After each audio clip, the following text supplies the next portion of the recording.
Hey everyone, welcome to Viewers' Comments and Questions, That Pedal Show, live. Dan here. Mick here, hello. Good evening and welcome.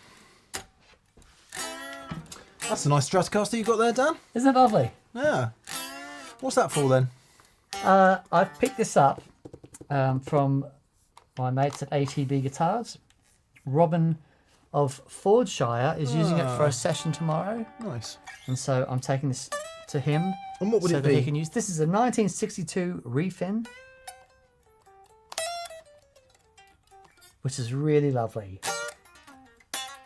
Bit of an odd refin, because you'd normally have a bit more orange. Yes. But it may have faded. There is a bit of orange on the back. It's a nice refin, just the colour's a bit odd. Reflected in the price, I might add. Yes. That's yeah, more indeed. what it should look like. Yeah.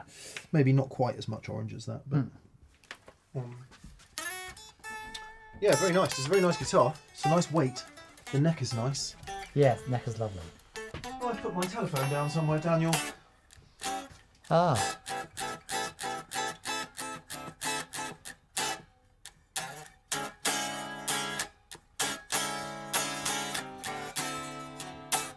Oh dear, we've got millions of super chats, so I've got to switch them off. Thank you, BV, for letting me know. I want to plug it in really before you go. Always interested to. I see you're employing the Robin Ford right-hand technique there, Daniel. Am I? Yeah, you're subconsciously trying to play like him because you're going to see him tomorrow. Okay. Yeah. Oh, that's interesting.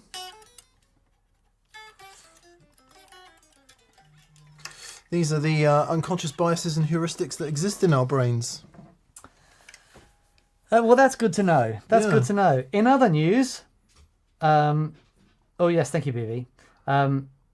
Well, 28 super chats to get through. In other 29. news, I've turned them 29. off, so Okay. we will go through all 29. We may get a trot on today, even a pre-canter. Yes, I like that. So Yeah. Mick and I had an event last night that we went to. A mate of ours called and says, "I'm just doing a gig. If you guys want to pop down, little local thing." It was by far the best gig I've ever been to. Yep, hands down. The biggest gig I've ever been to. Yes. And the best gig. It was, of course, Oasis live at Wembley Stadium. And the vibe in the place, and the band, and the feel, and the arcness of it all, analog, real, and communal, was off the scale. And it was just a celebration of rock and roll. It was magical. It was like a shot in the arm, wasn't Yeah, it? it was magical. We were both saying we needed a bit of a shot in the arm, rock and roll wise. Although Dan had a pretty good shot in the arm on Thursday night. Yes. Yes. The Danalogs, there's some comments, were chef's kiss. You were brilliant. Oh, bless you, mate. You were Thank absolutely brilliant. Thank you. It was really It was, fun. I have to say, it was really fantastic. Sorry, let me do this. It was really fantastic to see you just in your element and completely engaged and in it and happy, and it was brilliant. Oh, thank you, man. It was really brilliant. I really loved it. Massive thank you to everyone that came. Yeah, we had the best night, and massive thank you to Gideon Lydiard Photography, who was there, took some amazing photos. So anyone can see those on the Face of Books. Yeah, we had the best time. So we are going to be now booking some more gigs up and you know, go out and make some noise. But it was brilliant. Thank you so much for coming down, man. It really meant a lot. That was wonderful. Of course, wouldn't miss it. Therefore, is saying the frame rate is a bit off, but it shouldn't be, Ed. It shouldn't. We should be fine. It's just this, maybe. Yeah, you're right, Ed. It is. Wonder why it's doing that.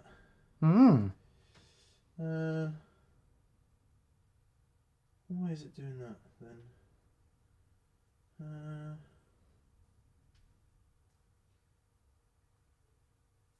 Keep talking now. Okay. Yeah. So, man, Richard Ashcroft. We didn't see Cast, but went and saw Richard Ashcroft. He was captivating. You know, I only knew a handful of his songs, but enough to be taken in. And by the end of his set, it was the perfect warm-up for Oasis, because it just put you in that, it just brought you into that reminiscent of what the 90s at their peak, what was going on. And then Oasis hit, far out. It was just a whole place erupted, and the vibe was up for more than 2 hours. And then last couple of songs, Wonderwall and Champagne Supernova. Like, you know how you get to those gigs where you know it's going to finish and people start trickling out? No one wanted to leave. No one wanted to leave. It was just, wow. It was really, really amazing. Yeah. I don't know what's going on, Ed. Literally no idea. It should be 50, but it's saying 25 and I don't know why. So let us know if anyone else has got a problem. We did have some streaming issues last week, not necessarily from our end, but yeah. Anyway, Slow H is on. Fat Old Guy at 5,000 metres is on. SWiz872 is on. BV, thank you, BV, yes, as always, buddy. Jeremiah McCann, good to hear from you, mate. Miguel Casagrande is on. David Mead is on. Hello, David. Who else we got? Anthony Calderisi. We've got SW Plays. Who looks like John Cordy, but I don't. Is it John Cordy? Is it SW Plays John Cordy? Is it? It looks like John in the picture. If that is you, John, I want to hit you up for some lessons. Sergio Rodriguez is on. Peter Yes. Kerr is on. Mom is on. Mom. I'm in love with Stacey's mom. Do do do do do do do do. 57 Champ is on. Colin Diamond on. Speaking of 57 Champ, I've been delving back into the Truth About Vintage Amps podcast. Right. It's so good. Oh, brilliant. I have to give it a listen. It is so good. It's about an hour and 20. They spend about 15 minutes talking about amps. 20 maybe. Yes. And the rest of it just gassing. Brilliant. And the one I'm listening to at the moment has got Jim Campolongo on. Oh, nice. Oh my god, what a guitar player. Anyway, so Truth About Vintage Amps, Tava it's called. It's a podcast you can get. You guys probably already know about it, but Skip Simmons and Jason Verlinde of Verlinde, I don't know how to say it, of Fretboard Journal, which is the best guitar magazine on the planet. So yes, go and listen to it. It's thoroughly entertaining. And what Skip Simmons doesn't know about amps. Yeah, right. What is he, amp company that he's associated with? No, he's just a repair. Oh, I say just. He is a repairer who's. I don't know anything about him other than listening to Him the podcast. Yeah, okay. And the depth of his knowledge is obviously vast. Because they'll ask him about obscure amp pegs and this and that and the other. And he's super dry with it. He's really naturally funny, but he's super dry. So. Right. He's like, people ask him about what about cabinet wood and stuff, and he's like, don't worry about all that stuff. You know? Nice. And I kind of like that approach to it. But anyway, yes. Nice. Joe Caliguri is on. G Barge, Greg, how are you, Hey, buddy? Music Therapy Laz, Philip Bethel, Yeah. Binky is on. Lovely. Ryan Tyler, Gordon Rankin, g'day, mate. Hey, Amanda Gordon. Coombs, stage left. Brian Mills says, does the 12k price tag on that Strat go up after Robin Ford plays it, or even more if Robin and Dan have played it? It goes down once I've played it, but Robin brings it back up. Evens out. So, yeah, that's fine. It evens out. John 777 is on. David Clark, Ranzer, Paul Matulovic. Hey, buddy. Lots of lovely friends. Thanks so much Oh, for beautiful. joining us, everyone. And the Hobo Roadie is on. Hey, bud, how are you? Really nice that you can join us all Magic. on this Monday Eve. We should Crack on. crack on with the super chats because we have quite a lot tonight. So for those of you who are new, we prioritise the super chats and we try and work our way through them. So yeah. First in this week is Chris Liddell. Chris, Hey, we saw Chris. you on Thursday. Dan and the rest of the Danalogs. Fantastic show last Thursday. You guys sounded amazing and I had a blast. Hope the band loved it as much as the audience did. Oh, thank you, mate. Yeah, we really did. We really did. We had rehearsed a lot because everyone loved the songs and wanted to have a good go at them. It was not your average Thursday night bar band set list. No. That's for damn sure. Yes. And the vocals, man. So Dan's wife Martine was singing, Dougie was singing, Dan was singing, and Paddy was singing a little bit. Mm-hmm. And certainly the 3 part was just Oh, man. makes all the difference. You know what's amazing? So my wife used to sing in bands and stuff. She was, and a lot. You know, she used to sing like Liv did, which is growing up. She's in a choir and stuff. But she sang in bands right up until when she met me, and you know, had the kids and all that stuff, and that just wasn't a thing.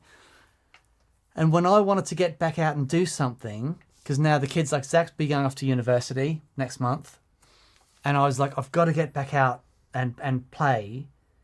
And I said to her, you should come and do this with me, because I don't want to be out without you. Yeah. And she was like, okay. And because she plays acoustic guitar as well, and it was just great. It was really great. I'd never heard Martine sing before, but you guys just gelled.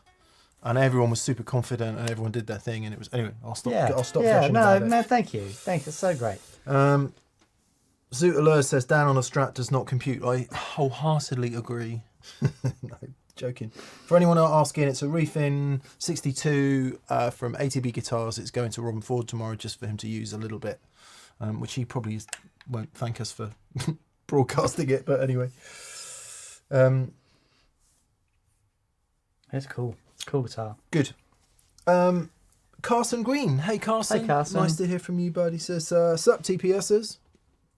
New juggler day here. Nice. A wise choice. Simon is a true artist. No question. Please take one from the chat. Thanks as always, DM and co. Have a great week all. Thank you, Carson. Thank you, buddy. Okay. Let's look for a question then.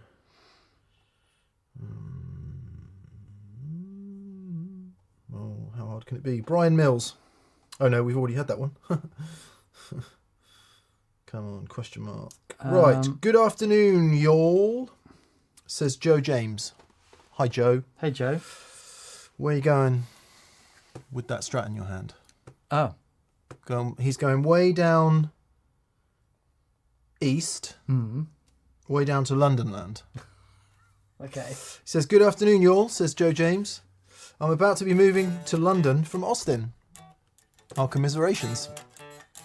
I'd like your thoughts on power adapters vis-a-vis amps and pedal boards. Also, any thoughts on moving vintage guitars and sighties? Ooh. Now you're asking. Yeah. We'll deal with the easy thing first. Power supplies for pedals, just buy the Gigwig power supply. Thank you. You'll never have to wonder. But most modern day power supplies, you should be able to.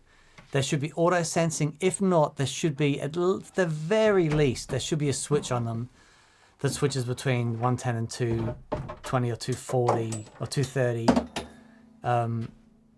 Yeah, at the very least, there should be that on all decent modern day power supplies. And if you're bringing your amplifiers, any American amplifiers, you'll need something loosely resembling this, where you plug this end into a UK power outlet, which will give you about 240 volts or thereabouts. And then you plug your amp into here, which gives you the 110 to 120 that your American amp will require. So these are widely available, not tremendously expensive. No, they're quite reasonably priced, actually. Yeah, so it's called a step-down transformer. Yeah. Although this one will go both ways, just for the gag. Thank you. I was trying really. I was really proud of myself not going there then. Yeah. I bit my tongue. It's all good, mate. I'm growing up. He's all grown up. So there you go. Righteous, thank you, says Joe Jones. You're very welcome, mate. Yeah. Sighties is much more chewy, and I would definitely recommend checking it out. The only thing you're going to have a problem with, I mean, you might have a problem with Honduran mahogany, but you will have a problem with Brazilian rosewood. Or it is possible to have a problem with Brazilian rosewood because I don't know what the law is exactly, but in order to move with it and move things around that are made of Brazilian rosewood, especially if you go anywhere near Germany, You need various bits of certification that different bodies can give you to say that the guitar was sold in the right way at the right time. Mm-hmm. So, there are guitars in this room that we daren't really take anywhere because we don't have that certification. Yeah. It wouldn't be that hard to obtain, but just do some research on it, because you wouldn't want to get to customs and have some helpful person impound your guitars. Just doing their job. Just doing their job. But they... On the next day, gig bag on the shoulder, walk straight through, no one will bat an eyelid. Yeah. They take a lot of glee in their job, though. Well, They find a lot of I suppose joy. it's important somewhere down the line. So, yeah. Hope that helps. Non-aligned. Hello, non-aligned. Hey, mate. Digits. How hobbled for playing would you be if you injured your pinky finger on your fretting hand? Could you play without the use of your pointing finger on your picking hand? I would be hobbled both ways. I'd be all right without this Yeah. for a minute. Yeah. I'd fluff around, but no, I'd use that little. If guy you all had the to be time. the one, if you had to lose one, it would be that one, wouldn't it? If I had to lose one, it'd be that one on my right hand. No, yeah, I mean on your Yeah, fretting yeah. hand. If on this one, yeah. Oh, for sure. Yeah. Yeah. You're still, But it would be a pain. Dan and I both use four fingers all the time, so yeah, that would be a pain. Losing this one? Well, it's funny because poor Stacey plays like this. Yeah, lots of people do. With a pick between the ring finger, the middle finger and the thumb, as opposed, I'm going to say most people. I met most people once and they're bloody awful. So,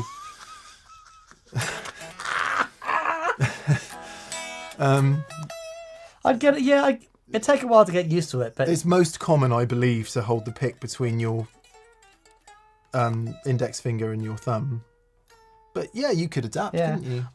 And on occasion, I like doing that sort of stuff. Right. Just to get your brain working in a bit of a different way. Like, so for example, I'll every now and then I'll stop. I won't use that finger, just to see what I can do with just those three. Or I won't use a pick at all and just, But yeah, nah. Yeah, it's That'd be not, I mean, hard. I had, before we did the run of TPS gigs last year, I managed to cut the bit of the end of my index finger off. And That was a fun day. it was just hilarious. It was properly hilarious. And managed to get it healed up in time. But that would have been a disaster. It Yeah. was a near disaster. It was a near disaster. But Did it grow back? Did it heal? just healed. Right, okay. Yeah. I mean, I only took about 1.5 millimeters off of a sort of glancing. They call it the chef's Oh, finger. They Right. call it, because that's, you do it when you're chopping. If you're not, if you're an idiot, and it's very common. She looked at it and she went, "Oh, chef's finger." I was like, "Oh, yeah," and it healed amazingly well. But I just yeah, never forget the photo saying, well, this has just happened. Because it was already quite stressy up to that point. oh, we were so stressed. And then, yeah, but anyway, brilliant. Yeah. Kevin the Just says, "Did you know most people have an average number of feet?" Yeah. Boy. Rob M, I can answer this question for you. Why do the horns look different on that Strat, longer and thinner like a modern Super Strat? Because the sunburst goes right up into the Yes. horn, is why. Yeah. But if you look at the back, Yeah. it's fine. It's fine. It's Yeah. all good. Yeah. Right, come on, hurry up. Thank you for the question, non-aligned. It's a beautiful neck. And our love and thoughts go out to anyone who has injured hands, because it is a flipping nightmare, isn't it, when you play the guitar? But we do what we can.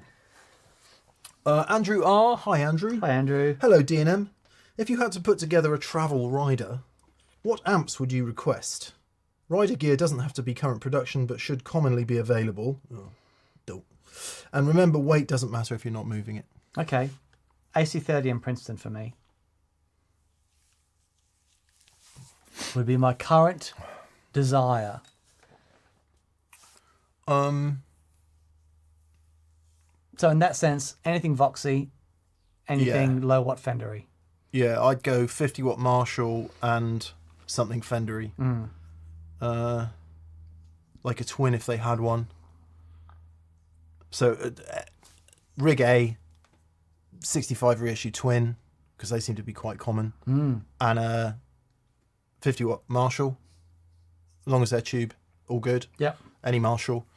And failing that,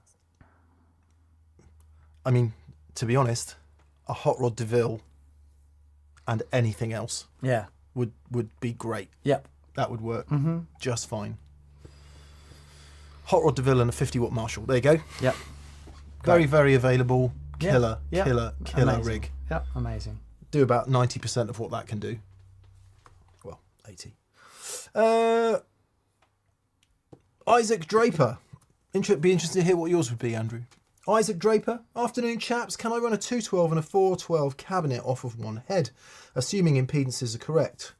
Will I have issues with the mismatched speaker numbers? No. If the impedances are correct, you run what you like. So if you've got 2 8-ohm cabs and you're running them in parallel, which will give you 4 ohms, and you have the amp set up for 4 ohms, it doesn't matter that, one amp can be 2x12, one amp can be 4x10, as long as they're both 8-ohm cabs, you'll be fine. Now you might run into different sensitivities with the speaker, so one cab might seem a bit more forward than the other, but no, as long as the impedances match, you're golden. Yeah. Tiz says Mick is every sound guy's nightmare these days. It's actually not, Tiz. The opposite. Yeah, so, because Mick's done a few gigs recently and a couple of 100 watt amplifiers. And well, 150. Nobody complained. No one said a word. No. Yeah, the last gig, he said it's a bit guitar heavy, and I actually think he was talking about Bob. Yeah, right. The guitar player. Yeah. It's not, you know what? Volume isn't the problem. Crap tone is the problem. 100%. That's it. Yeah.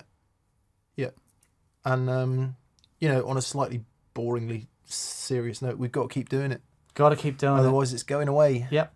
It's going away, and that can't happen. It's not. It won't happen because it won't. But we must keep playing at volume. Yeah. In front of humans. Yeah, because it makes a difference. It makes such a difference. You connect in a it's whole not different music. way. It's just not music without it. Yeah. I'm sorry, it's not. And going to see Oasis last night, I appreciate we can't all play to 88,000 people at Wembley Stadium. That's not a normal gig, right? No. For most of us. But it just hammered it home that shit is important. It so is. Every person walked out of that venue last night, walked out of the arena, stadium, better than when they walked in. Yeah. No question. Yeah.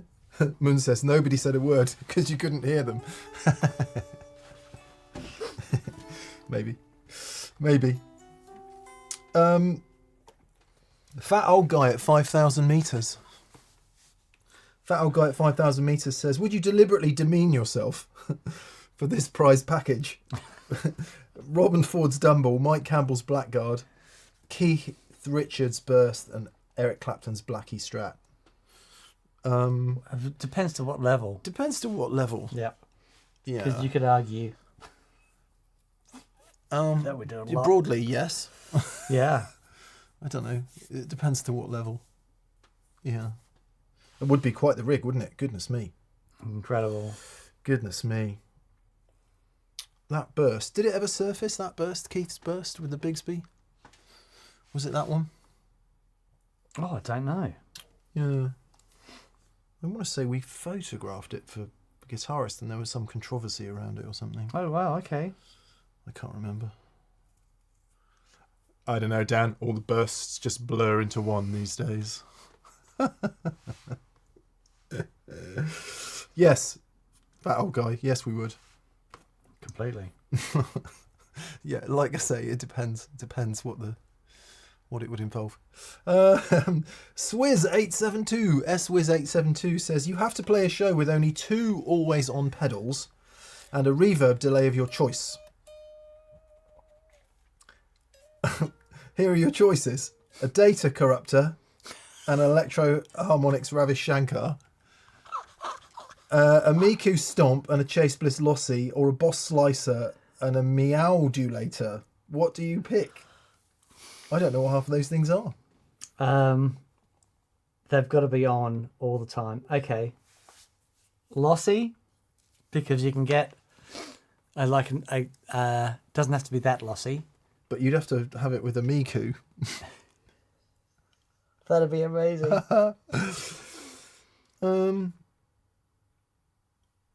I think I'd go with the first, the Data Corruptor and the Ravish. Is it called the Ravish Shankar? Is that what it's called? The Ravish Shankar, which is the sitar Yeah. type emulator. Yeah, I'd go with the Data Corruptor. Chase Bliss had their event this weekend, didn't they? Oh, did they?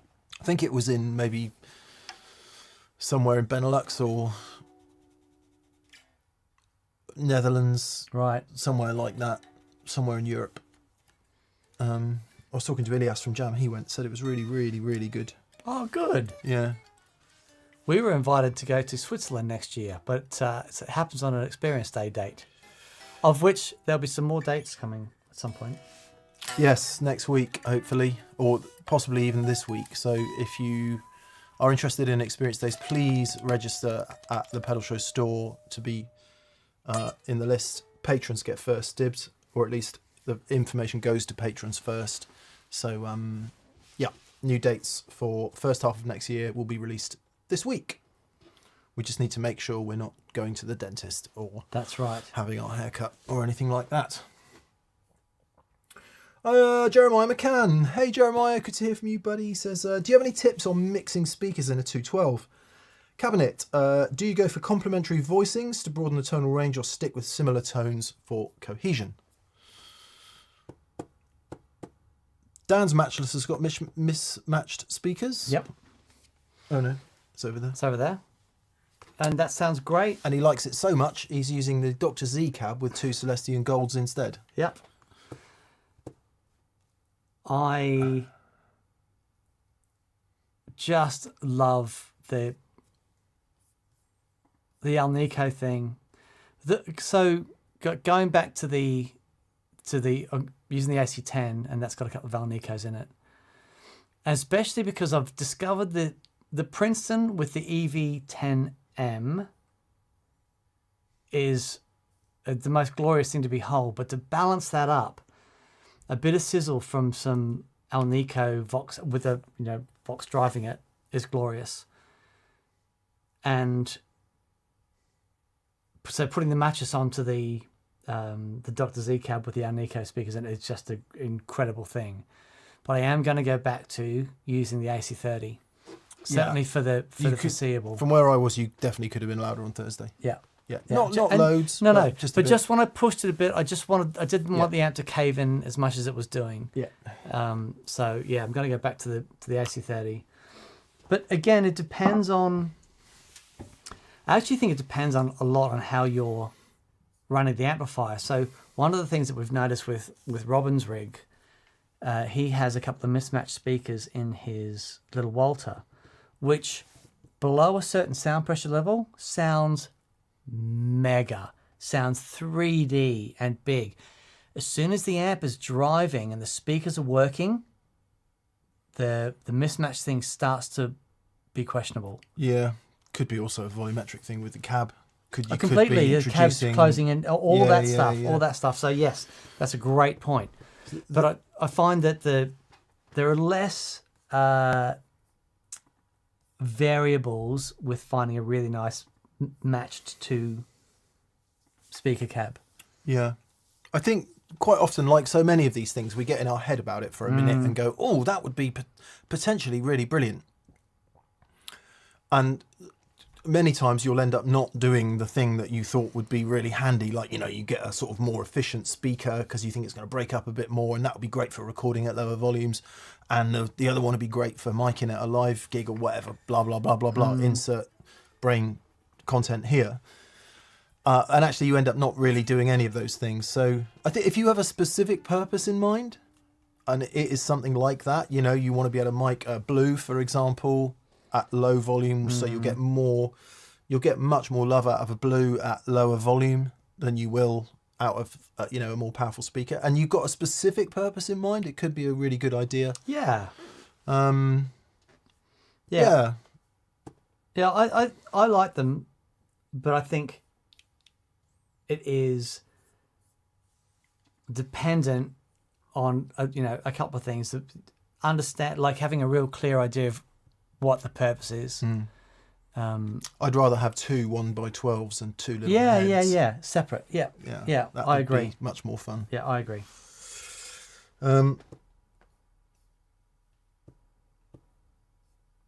Miguel Casagrande.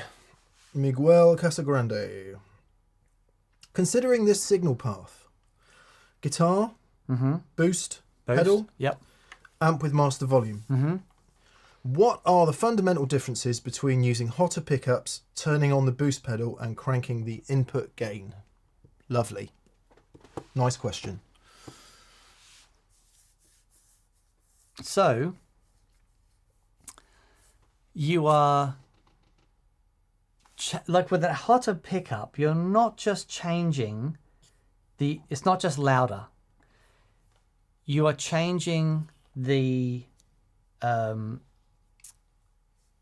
because the pickups are basically inductors, with the way it's wound and all that sort of stuff plays into there's a frequency that sort of moves up and down depending on the loading of the pickups and the inductors of the coils and the impedance of the cable and that sort of stuff.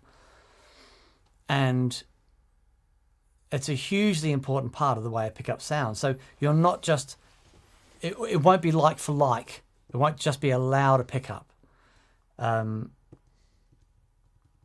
opposed to, you can get a boost pedal and it can be louder. However, if that boost pedal is going into the front of the amplifier that's got more gain in it, the boost pedal can drive signal into the amp. But if you're already starting to distort, that's where the signal has sort of reached its max sort of clean headroom, and then it's clipping, it's limiting at those edges.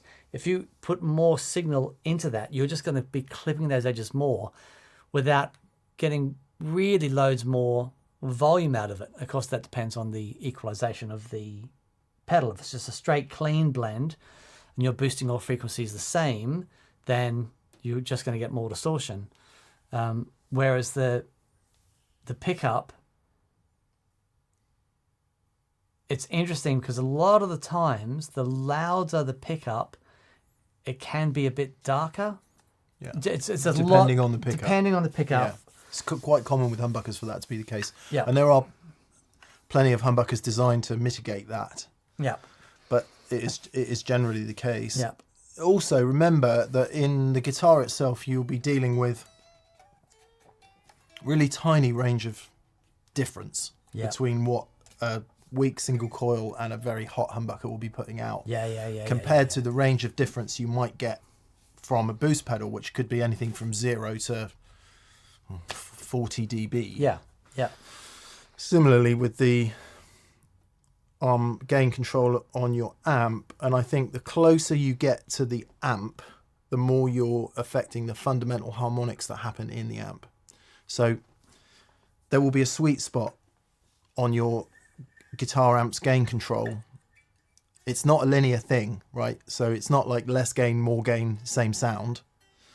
The effect of that gain pot really affects everything that happens through the tone stack. It happens usually amps have a fixed amount of gain to begin with, and then the gain you're affecting happens after that. But anyway, that all has especially in a tube amp, that has a fundamental effect on what the rest of the amp is doing in terms of how it generates harmonics. the headroom, Mm-hmm. what it's doing, phase inverter stage, etc., etc., etc. So Dan and I's view on it would be you're better off having some external control that is not purely just the amp, Yeah. unless you've got your amp's absolute perfect sweet spot, and that's where you love to have it, because that tends to be the case with most amps. So Yeah. really you want the control outside of that. Pedal will give you this much difference in what you can then do, and the guitar will give you like that much difference in what Yep. you can do. Yeah. So we would say use all three. Guitar volume control, and experiment with pickups you like, have the option of boost, and set the amp gain to where it really works. And that there's that whole thing, you know, pedal gain versus amp gain. No, both. Yes, And both. use them together so that they create an ecosystem that really works for you. And if you're hearing too much of one and not enough of the other, well, that's a whole other story. But yeah. So it's a great question, though. Great question. It is a great question. Yeah. And it might be that you love the sound of your amp so much you don't want to introduce any other business. Therefore, pickups would seem to be a sensible way forward. But I think, again, if you run if you like to run your amp fairly clean, you've got the potential to choose a much wider gamut of boosts. Because remember, not all boosts sound the same. Some boosts will push the frequencies like that. Some push it like that. Some push it like that. In terms of, you know, if this is bass and that's treble, they don't all just lift all frequencies equally. And then some of them overdrive differently. Some of them have clipping characteristics. So boosts aren't, you know, they're not all the same thing. If you run, like I say, if you run your amp fairly clean with lots of headroom, you can choose from a vast array of overdrive, boost, distortion devices. The more you're running that amp gainy, the more that shrinks radically. Yeah. Because the amp's already overdriving, so you've got to be much more careful about what you do with it to not obliterate all of that. Oh, God, too much information. It's beautiful. It's great. And that thing I was talking about before, it's called a resonant frequency. And if you want to know, it's an important thing to look at when you're looking at pickups and stuff. It's it's a big deal. There was a good question here which I can just answer immediately, but I don't know where it's gone. Yes, is the answer. It was about, are we planning on doing a episode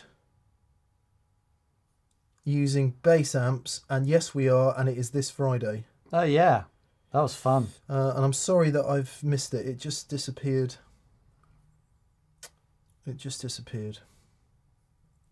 Anyway, for whoever asked that, are we planning to do a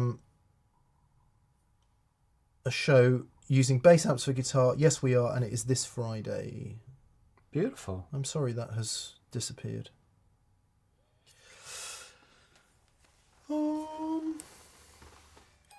Anthony Calderisi. Hi, Anthony. How are you? He says, hello to the TPS fam and community from Chicago. Sweet home. It's my kind of town. Dan, any specific pickup readings on your 65 telly would be appreciated. I have a 66 with an original bridge pickup. I'd love to know if they are close. Yeah, they're low. It's not the original pickup though, is it? In the bridge it is. Is it? I thought it'd been not been rewound. No, the neck had been rewound. The bridge is. Yeah. No, the neck's all.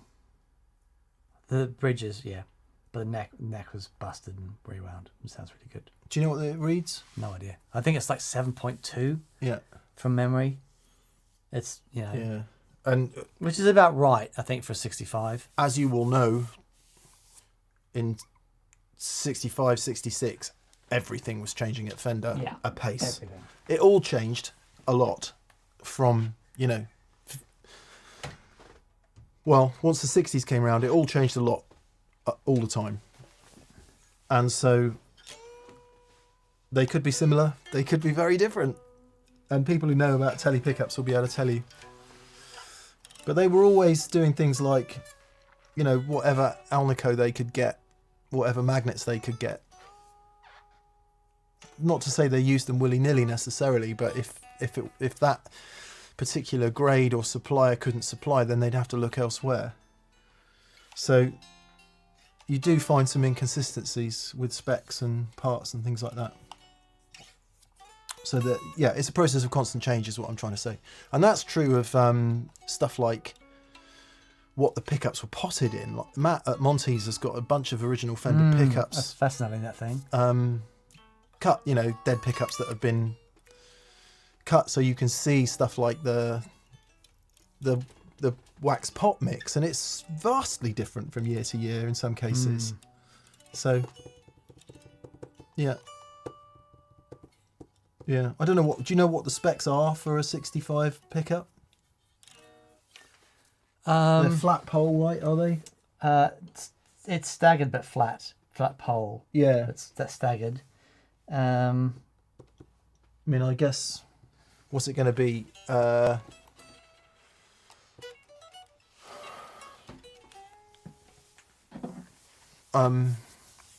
Formvar, is it? It'll be the other one, the red coloured stuff. Right. Enamel. Yeah, I think, are they Tele Bridge pickups? You'll be able to tell us.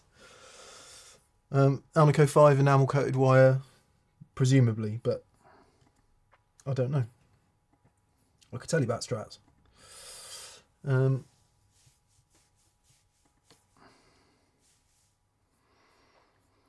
Yeah, next 7.1.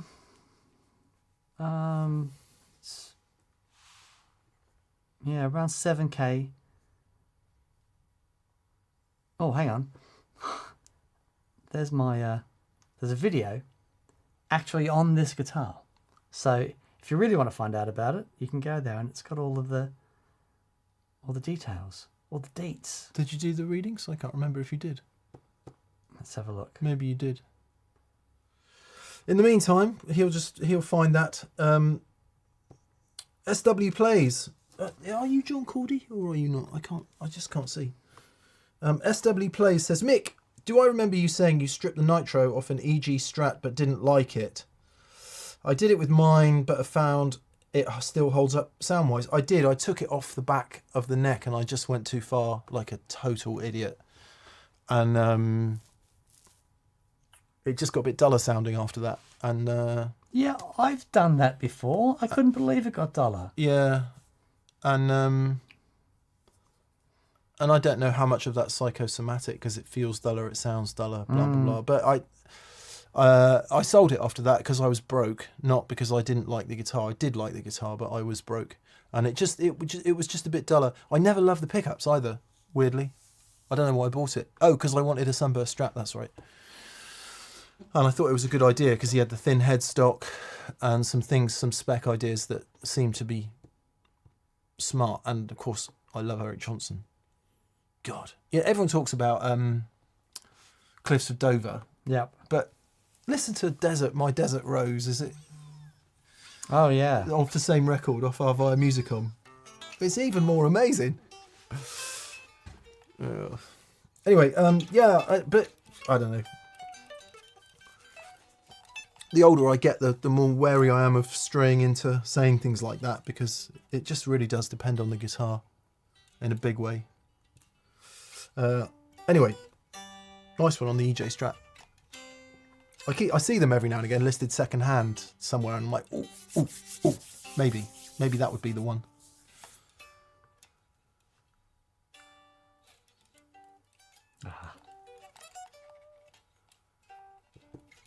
Dan's doing the thing that every guitar player does about once every 5 years, try to play Cliffs of Dover. I do it about every 5 years, get a bit further each time.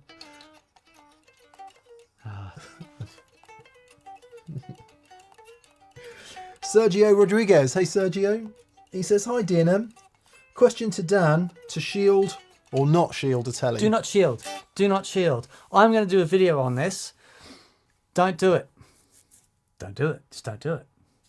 If you have a look at the way that shielding works on your guitar, and that cavity basically becomes not the electrolytic. It becomes the what's it called? It basically turns it into a capacitor, and you lose top end.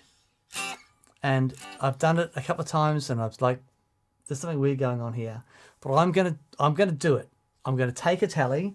I'm gonna play, do some stuff, and I'm just gonna shield the cavity. And then you have a listen. You tell me. You guide me. Yep. There we are. Chris Turner says Cliffs of Dover was a 335 on the record, I think. Yeah, I've read that. I've read that, really? Chris. Yeah. Yeah. Wow. But it's the Austin City Limits version. The live one, yeah. Oh man. To have been there. What a night. BV says it's not John Cordy. Thank you, BV. And the Keith burst was found not long ago in the Met collection. Oh, really? Yeah. Now, was that the collection where the guy has unfortunately died? And is that right? Have I got that right? I don't know. Surely Bonamassa must have the collection now for completists. Cliffs is a 335, says Joe James. Yeah. SW Play says, I do love John Cordy though. Yes, don't we all? Faraday cage, says combustion engine. On the capacitor thing? Is that what it becomes? No. Well, it's sort of, but the air, you've got your earth, and then you've got your hot signal coming in, and the shield around it, and the air becomes the, oh God, come on. It becomes the thing that makes up the capacitor. It's not the electro. Oh, I know what you mean. Yeah. Electrostatic? It's like electrostatic. It's something like that. It's called something else. My Someone brain tell us. far out. Lots of people are saying Curtis R included. Some of it was 335 and some of it was Strat. Yeah, because there's definitely bits that are Strat. When you're actually having to think... Dielectric, thank you. Dielectric, thank you. Man, my brain just wasn't going there. Yeah, Frankie Holt says it makes a large treble bleed. It does. Honestly.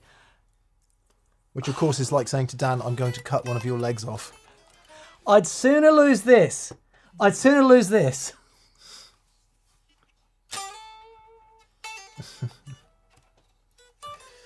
Yeah.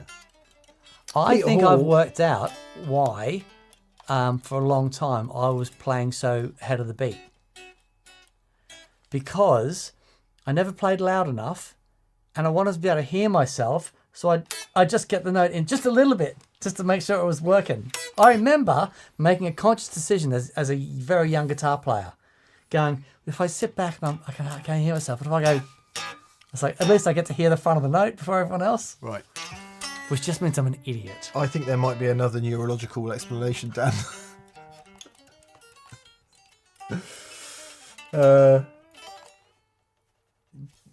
Oh man, I need to play this guitar more. Christian Dorr says, why shield a guitar in the first place if it's bad? Well, it's not bad. It's just Strats and Tellys do hum, and P90 guitars really hum, but you just got to live with it. Turn your gain pedals off. It's a particular problem. If you run a gainy amp, it's a massive problem because the amp's always gainy, so it's always going to be picking all that up. If you run a less gainy amp and you've got pedals, you can turn the pedals off and you can turn the guitar down, no hum. The only time it's a problem is if you're trying to record a quiet passage and you can't get away from the RF, so you have to just spin around until you're away from it. And if you're in a live situation where the lights are so intense and so mad, you just can't find a position that's going to work. But most people, most of the time, just live with it because it's part of the sound. Moon says, a bit like finger noise on an acoustic. Exactly. It's just part of the sound. It is. Moon says premature transient syndrome is common amongst young guitar players. Yes.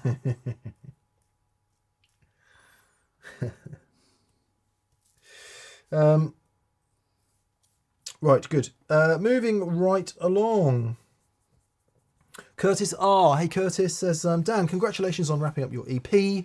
Oh, thank you. Curious if you guys have any favourite tools for jotting down musical ideas, notebooks, voice memos, apps, any that you've heard of that you'd like to try. Yeah. So Right. The easiest thing I do is, because this is, unfortunately, this thing is always near me. And if I have any idea, I will go on to, let me just find it. Why is it pushed this far back? Here we go. No, not you. No, no, no. There's a notes section in here where, oh, that's weird. Here it is. So, voice memos in extras. I go into voice memos, and there you can see all the little musical happenings, ideas that I've had. Same. For, and there's friggin' hundreds. Here we go. Let's try this.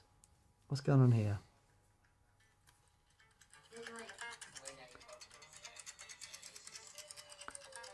Prog anthem. Come on. With me. Yeah! Yeah, so anyway, that's how I do it. And I think all the tracks on the EP at one point were voice memos. Yeah, so and then it's got to be easy. It's got to be the easy. The point is, if you've got to turn on a computer, and remember which plugins you use and set up microphones, just forget it. There's the iPhone, for all its life-wrecking sins, is an utterly brilliant piece of scratch recording equipment. Without any accessories, without any additional apps, and I'm sure it's true for Android phones, you don't need any stuff, you just need that. Yeah. And that's a really great way of getting it down. Now, if you want to get a bit more, if you want to be able to do things like multi-track and do stuff like that, there are apps that will do that. So GarageBand on the iPhone is completely brilliant, and I'm sure there's an equivalent for Android. Or if phones and all that doesn't make any sense, you can get handheld recorders that are really great. The Zoom H series ones are just brilliant. Amazing. They're just brilliant, and I'm sure there's equivalent. Tascam, who are the other companies that do them? Anyway, we've used the Zoom ones for years, and they're just brilliant. Amazing. And I think having that level of A, it's got to be with you. Mm-hmm. B, you have to be able to turn it on and start recording within 30 seconds. Yep. And if you can't do that, it's not a good scratch recorder. Yep. There was, who used to make they were red, and you'd record, and you could double track with them, and you could slow things down when you recorded them. Oh, like the Tascam R1? Yeah. Or whatever was it was. That Tascam thing? Yeah, I mean, Guitar Trainer. They're all grown out of Porter Studios. Yeah, right. I listened to a great interview, couple of great interviews actually. Sound on Sound. I've started listening to podcasts because we've decided we have to do more podcasts, and I just don't know how they work, so I've started listening to some. And one was with a producer, and I forget his name, but done loads of real high-end production, and he has those Zoom H series which he can multi-track on. He used to use a Tascam 4-track with a tape in it to get all his ideas down, so literally carry around a Tascam 4-track recorder. Nice. And there was a great one with Malcolm Toft, who was largely credited with the Trident desks. Oh, wow.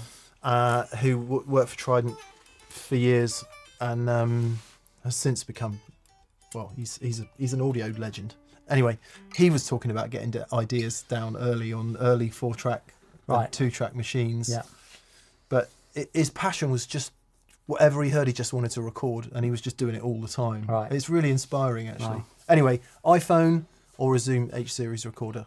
There you go. The other great thing about iPhones, of course, and modern digital recorders is it's very easy to transfer those files onto a computer if you want to do a bit more work. Yeah. Yeah. Is the EP in the store, someone says? No. No.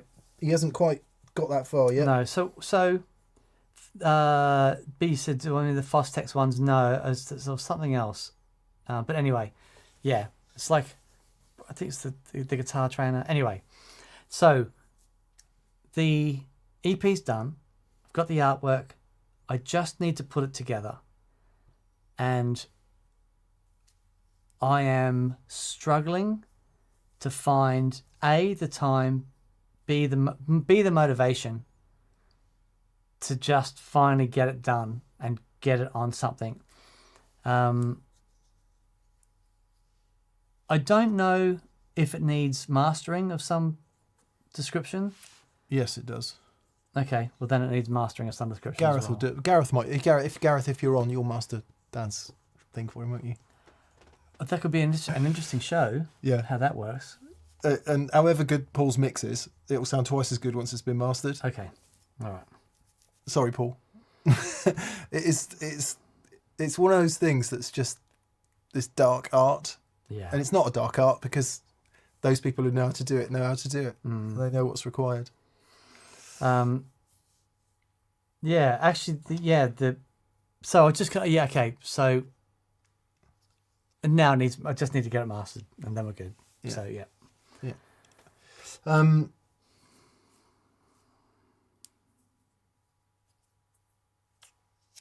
Moon says, talking of recorders, can you imagine the first person to ever hear a parrot?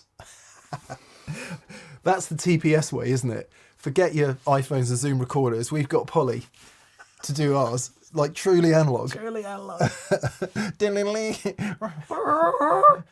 Wankers. True story. We used to know this guy called Dickie, and Dickie had a pub in Dorset, and he inherited a parrot off a guy called Athol, Athel. So the parrot all day would shout, Athol! Oh my goodness. Yeah. Oh my goodness. Yeah. Anyway. Todd Roy says, Mick, have you checked out Greg Cox's podcast? It's amazing. I bet it is. I'm kind of... I like stuff that's just outside of our world. So recording and working on vintage amps. You know, we don't do any of that. It's not about guitar playing. It's not about gear. It's not about guitar culture. It's about something that's just outside of that because I need to get my head out of it sometimes. So I love the recording ones because it's stuff I literally know nothing. Well, I know borderline nothing about. I don't know anything about wiring amps and vintage amps, and I don't really know anything about recording. So to listen to... Yeah, you do. No. Compared to the people I listen to on the podcast, I really don't. Okay. And I just find it fascinating. I find it motivating and very inspiring. So yeah, I do, with respect to everybody, I do need to get my head out of guitar, like for some hours every week. Yeah, sure. Yeah. Steve Kellett says, yes, polyphonic recording. Hey. Very good, mate. Very good. The other thing, actually, to finish that getting ideas down question, which Curtis R. I tell you what, one of the producers on the Sound on Sound podcast said he's got a Boss RC5 looper, right, which has got 4 independent loops in it, I think. Anyway, it was a Boss looper, and I'm pretty sure Daniel Lanois said this as well. So just because you can put multiple sources into various different Boss loopers. Now, this isn't something you can set up in 30 seconds, but if you've got a room and you've got a mic and a guitar and a bass always plugged into it, that could be an option as well. If you don't like the user experience of an iPhone, or because diving through millions of menus can be a pain as well. So if you've got something that's set up just to instantly loop 3 or 4 things, that could be a really great way to do it. Yeah. Do you remember one thing that Tor came up with, which was, I think, his favourite idea and the worst selling product he ever came up with, was the little phrase recorder that you'd have in your pedal board. If you write something that you really like, you'd just record it and keep it. Wiretap. Yeah, and it was a massive flop. Massive flop. Yeah, because no one understood what it was. That was a great idea, though. James Bless says, there was a parrot in an aviary when I was growing up. We visited it often to try and get it to swear. Right. I love that. Isn't it? I love that. That's probably funny. Gee! Greg Barge. Hey, mate. He says, dear mates, can you remember a completely new inspiration from local culture during your travels? I'm still groggy from ours, but love the clatter of Colombian drums and percussion. Incredible. Cheers, guys. Oh. Yeah, lovely question. The clanking of German beer steins was brilliant. Yeah. Yeah, I don't know. I've never done like an immersive vacation holiday which is in a vastly different culture. I mean, obviously I've been to other places in the world. But we tend to end up in cities which are sort of fundamentally all the same. Although Tokyo was very different. Yeah. Yeah. I don't know if musically it's something, but certainly like you go to Japan during the there's a festival where they have these tributes that they burn, and during the festival the noise and the colors and the singing and clacking of all this stuff, I mean it's so overwhelming to the senses. And when I lived in Singapore, because there's so many cultures all on this one tiny island, and every weekend there was something that would just blow your mind as a young lad from Brisbane who'd never been anywhere. And I think it was more a sense of people expressing themselves with just joy, and which is just so beautiful to see. And that's what I took more of that element from all my travels around stuff, as opposed to anything specifically musically. But I mean, I know that like Ed often talks about his time he spent in Brazil. Yeah. And musically how that changed him. Yeah. You know. I would agree with Dan where, like, even somewhere as close as Ireland, for example. Oh yeah. I'm with respect, I'm no fan of Irish traditional music. It doesn't do anything for me. But what does it for me is the communal spirit of people coming together to play music. And I just love that, where I was trying to explain it to an Irish friend, actually someone who came to the experience day. Michael, wasn't it, I think? And was it Michael? Oh, forgive me. A lot's happened since then.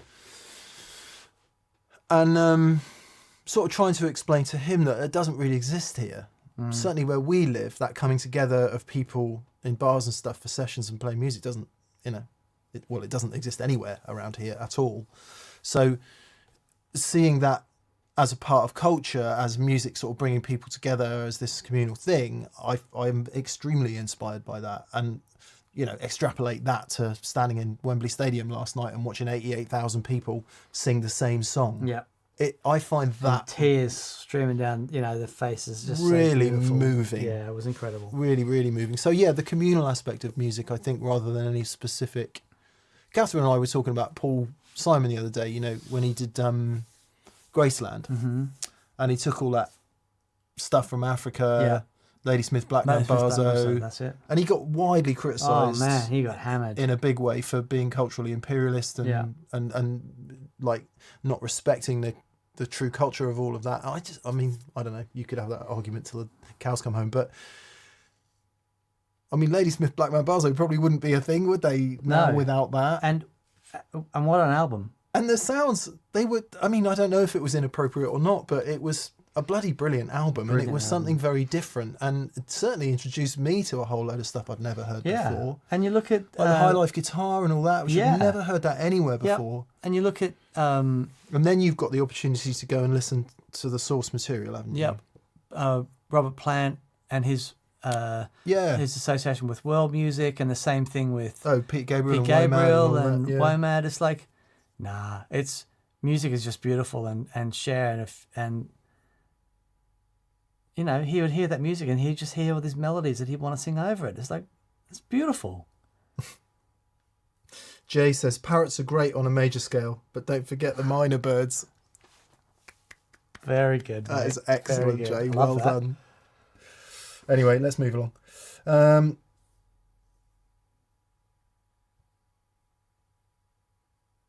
G's saying, Paul Simon did the opposite of imperialism. He shone a light on deserving musicians. I think he did too. Yeah, I agree. And lots of people agreeing say it was completely appropriate. I feel like it was too. So it feels in bad. Yeah, I just faith. love the music. Yeah.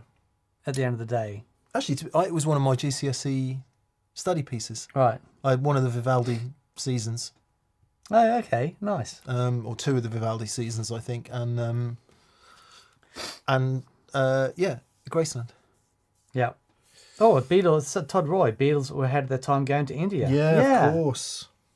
There you go. Yeah. Beatles did everything first. They did everything first. Thank you for the thoughtful question, as always, G.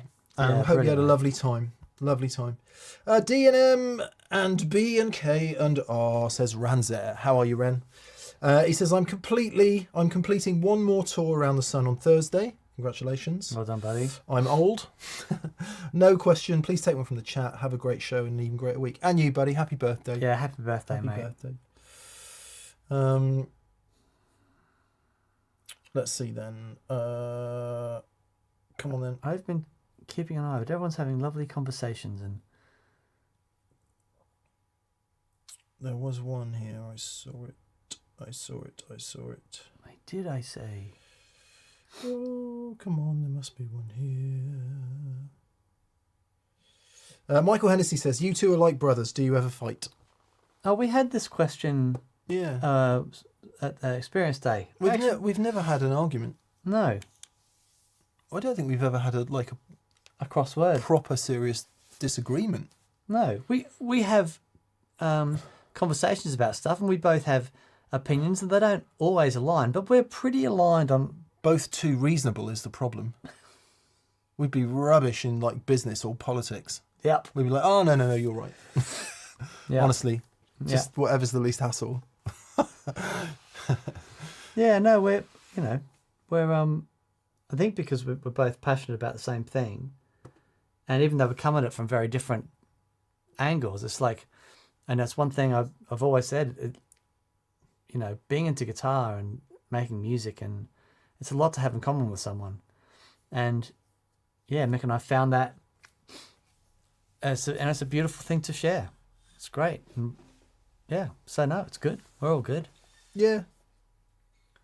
I think I don't know about you, Dan, but Catherine and I worked in Catherine much more so than me in a very high level management corporate world, and I sort of worked in the grinding machine of that, being on editorial teams for magazines and trying to run magazines. So I'm facing up, looking at I was going to say idiots, looking at the suits, while also, actually up and down is not the right way to do it, but I'm facing one way to face the money and be responsible for that, but also face the creative and be responsible for that. And it's basically like being in a grinding machine. So, and I suppose whatever you do for a job, you're sort of doing a bit of that, but I was doing it in a really big way, and it was like being in a meat grinder. So Catherine and I both decided that in our working lives, for the rest of our lives, we wouldn't have that. We don't want that. We want to work with reasonable people, and it sounds very airy-fairy, but work for the good of what you're doing rather than necessarily just the straight financial advantage of it all. And thankfully we are able to do that. Yeah So there's no need to you can be reasonable, because it's logical, right? Anyway, yeah, there you go.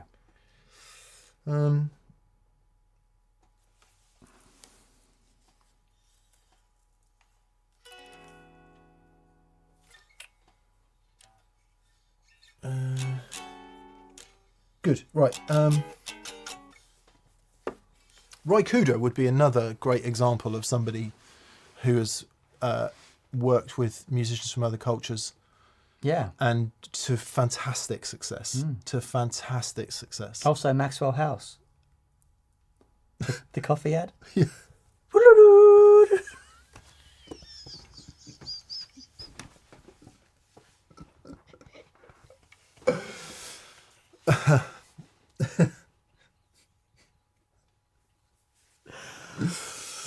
boy. There we are. Happy birthday, Ran. Thomas Gelnar. Hi, Thomas. Hi, Thomas. Good to hear from you, buddy. And it was nice to see you. He says, I'm having a lot of fun with my new Princeton. Thomas came here on an experience day, played Dan's Princeton, and was like, I need to buy one of those. You're welcome, Fender. You mentioned on the Deluxe Princeton episode that the Princeton doesn't need much more than a boost. How are your experiences since then with more gain? Oh, my mother is trying to call me.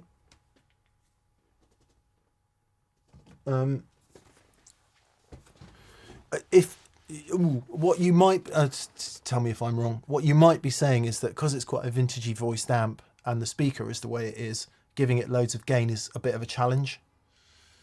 Are you saying that? But Dan plays the Princeton all the time with plenty of gain. Plenty of gain. Yeah. So because I've got the EV in there, that makes a massive difference. But I have no problem putting gain in through the Princeton. It just sounds freaking magical. Nathan Lundy Maynard. He says, hi, gentlemen. Dan would love to get a set list from Thursday night. Had a blast and would love to relive it a little. Bless you, mate. I'm popping it in the chat now. So there's the... I think I can do that. Let's see if that works. So yeah, Thomas, I think the reason we said it doesn't need much more than a boost, that would come with the context of running it fairly, running it right on the edge so it's overdriving already, and then if you use the boost with it, you can just get more of the same sort of thing, but more gain. Of course, if you want to change the character of it and use different flavors of overdrive and distortion, it's totally there to be done. And to sort of rewind to something we were saying earlier, the gainier you run your amp, I think the narrower that spectrum becomes. Yeah. Because you want something that's complementary. And one thing that Princeton definitely does do is put out a tremendous amount of bass. Yeah. So if you then start putting a very bass-heavy overdrive in, you could get flubby quite quickly. So one of the reasons we say boosts is because they tend not to do that, and they tend not to add loads of low-end gain, and it all becomes flubby, particularly if it's a treble boost or a shapeable boost that's got a bit more mids and highs. So that's why we would say something like that. But, you got a bunch of pedals. You brought us that lovely tube preamp, if I remember. I would imagine that's going to sound great into it. Yeah. And if you are struggling, maybe just ease that bottom end back a bit. Yeah. Turns out I can't do that. What I'm going to do, here you go, mate. Don't know if you see this. Take a screen grab. Take a screen grab. Ready? You'll need to come out a bit, mate. I don't think you can focus quite that close. There you go. It's not working. Just put your finger there. It's focusing, but it's too... Bit further out. Screen is too... Angle it down. Angle it down. No, you have to make the screen less bright. Not working. Can you make the screen less bright? I can do that. Look, we have the technology. All right, let's see if that works.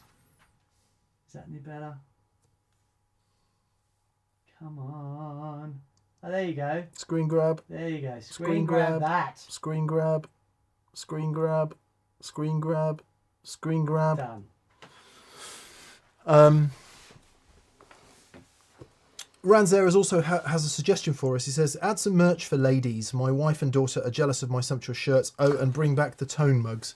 We did do women's merch, and it sold very, very slowly, and we sat on it for a long time. So we know that some people would like it, but unfortunately we were sat on the stock for a long time. So I don't think we will...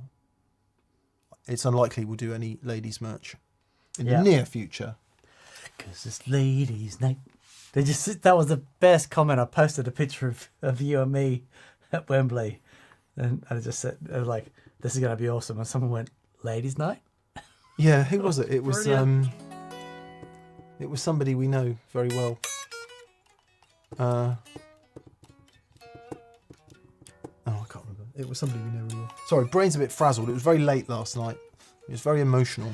Yeah, and also the drive home was just horrific because they shut the roads, and it was amazing. But I'd do it again, like every day. It was just wonderful. Well, hopefully we can go back in September. Yeah. Chris Turner. Tim Lurch uses a Princeton, I think. Great tone. Yes. Yeah, he does. And Princeton master would be Jim Campilongo. Go and listen to a record called Orange by him and just get ready to fall over. Wow. It's just astounding. Opens up with like this atonal anger fest. Right. And then goes straight into like a Chet style, beautiful, wow. semi-western swing. I love that. Yeah. Really incredible. Really incredible. Orange, to quote John Spencer. Orange, you're glad I listened to Jim Campilongo. Paul Matulovic. Hey, Paul. How Hey, are you, mate. buddy? He says, evening, chanclas. Chanclas. Maybe that's a word in another language for legs. Chanclas. A question of ethos today. If you bought gear from someone, be it a friend or acquaintance, and they started missing it, at what point would you consider selling it back to them? Would you feel compelled?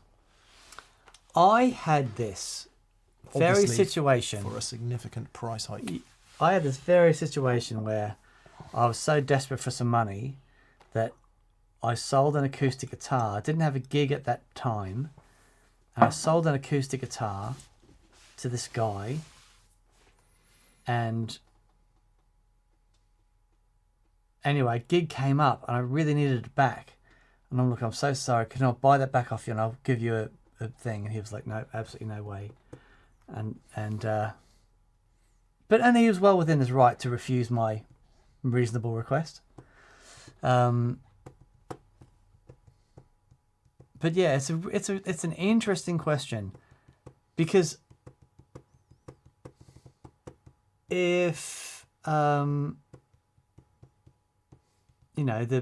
purveyors of Red or this telly or my SG had come and said, oh look, I've changed my mind, here's your money back, can I have the guitar? It'd be conversations will be had, which would probably end up me saying no. I don't know. It's an Depends interesting what the original question. deal is, doesn't Yeah, it? exactly. Yeah. I think if anyone is really worrying about selling something, then you would potentially do a deal with the person when you sold it. But that's a really good question. It's a good question. I think you'd have to decide whose need was greater. Where does the karma lie in it? If the karma's going to be worse for you by saying no, then you must say yes. Just remember, charity begins at home. My home. Yeah. Well, if someone asks for your shirt, give them your coat too.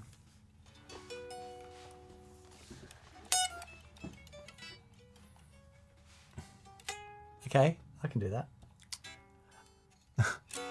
It's Eckhart. Well, it's the Bible, but it's Eckhart.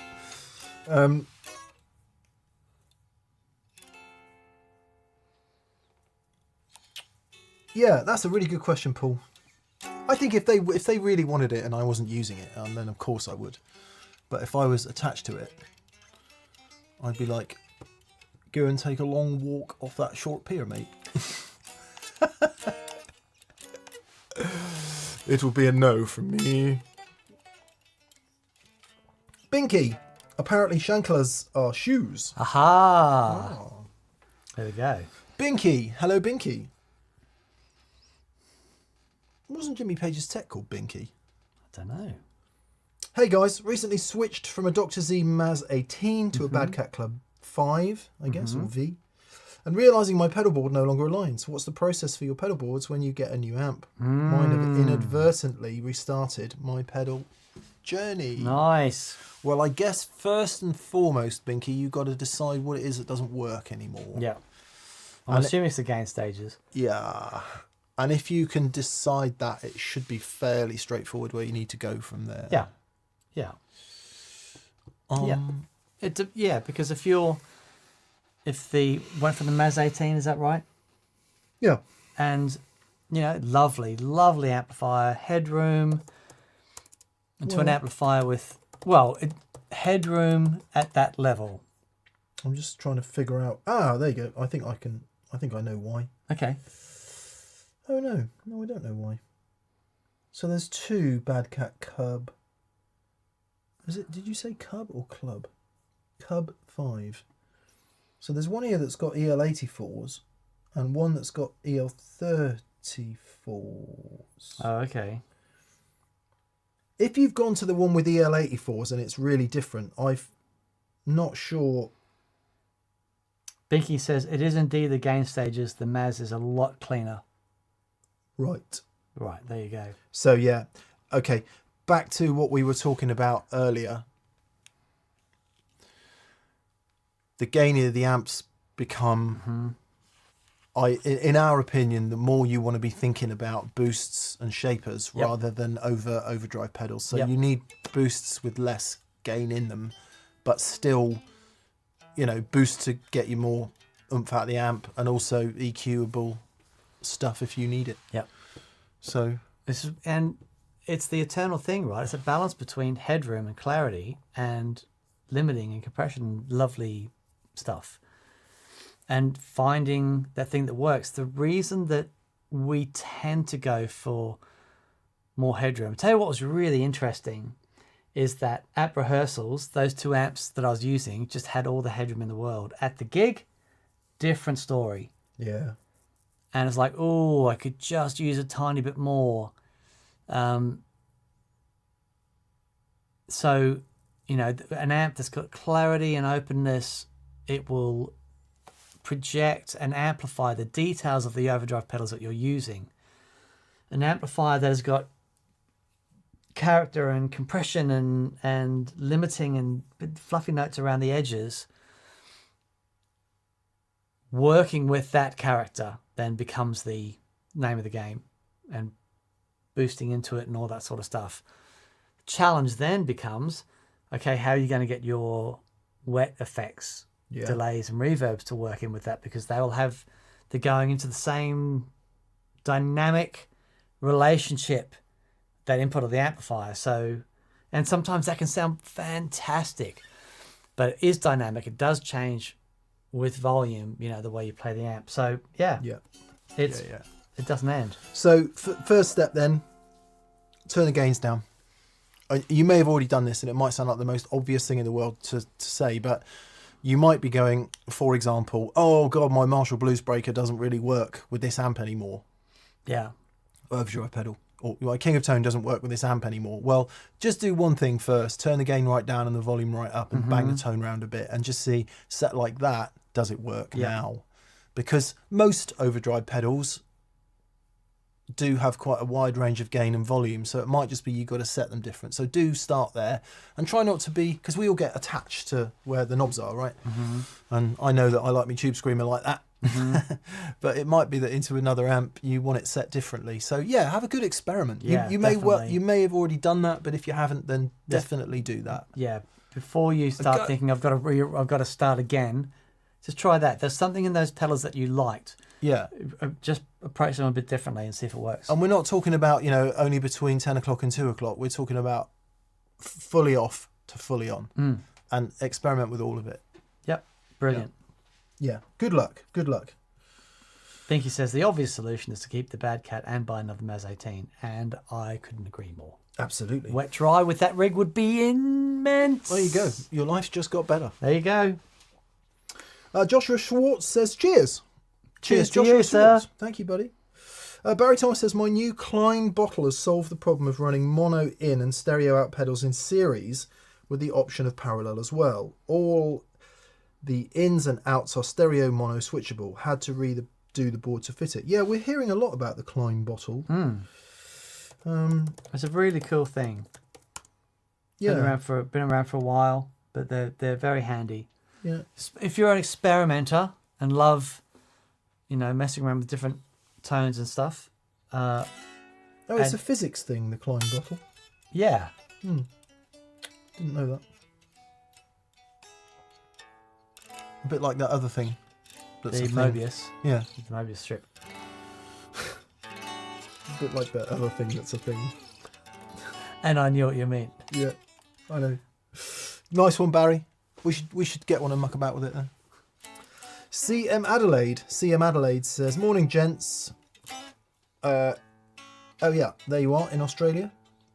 Morning gents, your dual humbucker, Les Paul or Gretsch, is perfect for 95% of the gig, but 2 songs really need a Strat, position 2 and 4 sound. Avoiding the obvious by a Strat answer, how are you going to get close with just pedals? That's a great question. Because it's not even an EQ thing, although an EQ will get you a step on a very long journey on the way there. Well, very obviously, it's a mix of 2 pickups. So first off, go to the middle position. Yep. And then mess about with your volume and tone controls. So you'll know this if you've got a 4-pot guitar. Oh, hang on. You said Les Paul or Gretsch. So let's take the most basic example. You probably already know this. But there is, if your guitar's 50s wired, number one, make sure your guitar's 50s wired. Yep. How that relates to Gretsch, I don't know, because there's about 18 other knobs on the Gretsch. And then, go into your middle position there and just start mucking about and try and carve out some of that. Because what you get in positions 1, 3 and 5 on a Strat is a fairly direct presentation.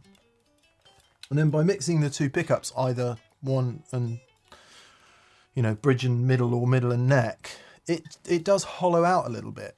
It becomes slightly more mid-scoopy. Dan said it's an EQ thing a little bit, and it is. And you can get some of that going on here. Yeah. And the good news is, on a 50s wired 4-pot Gibson, you can be, as long as your amp's loud enough, you can be taking these down to like 2. Yeah. Because the interaction is really amazing. So that's how I'd do it. Yeah. Yeah. And then we could play.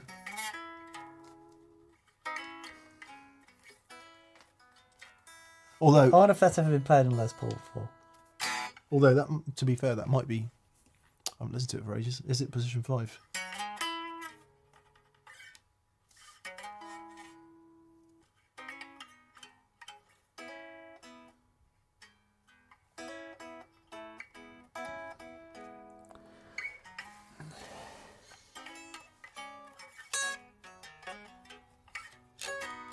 We're playing, of course. Let's see if we can get a copy straight. Ready?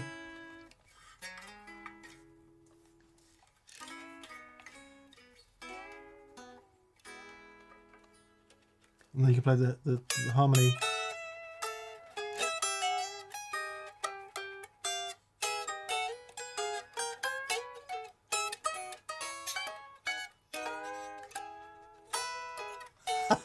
If you watch the live version of the Live in LA at the Nokia Theatre thing, Robbie plays the both bits. Yeah, there you go, like that. Right.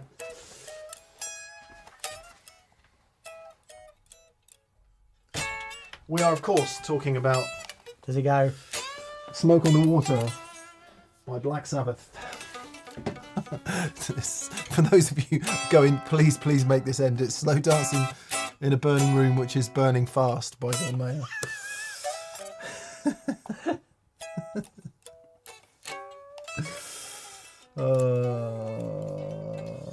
Slow dorking in an amp-filled room, says Curtis R. Very Beautiful. Good. Very good.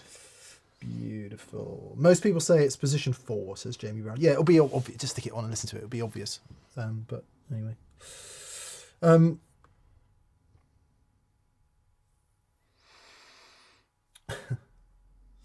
Andy Cooper says, hope Mr. Mayer isn't watching as closely as Mr. Henley does. Yeah. Or Mr. Young, for that matter. Yeah. Yeah, they love a copyright strike. Yeah.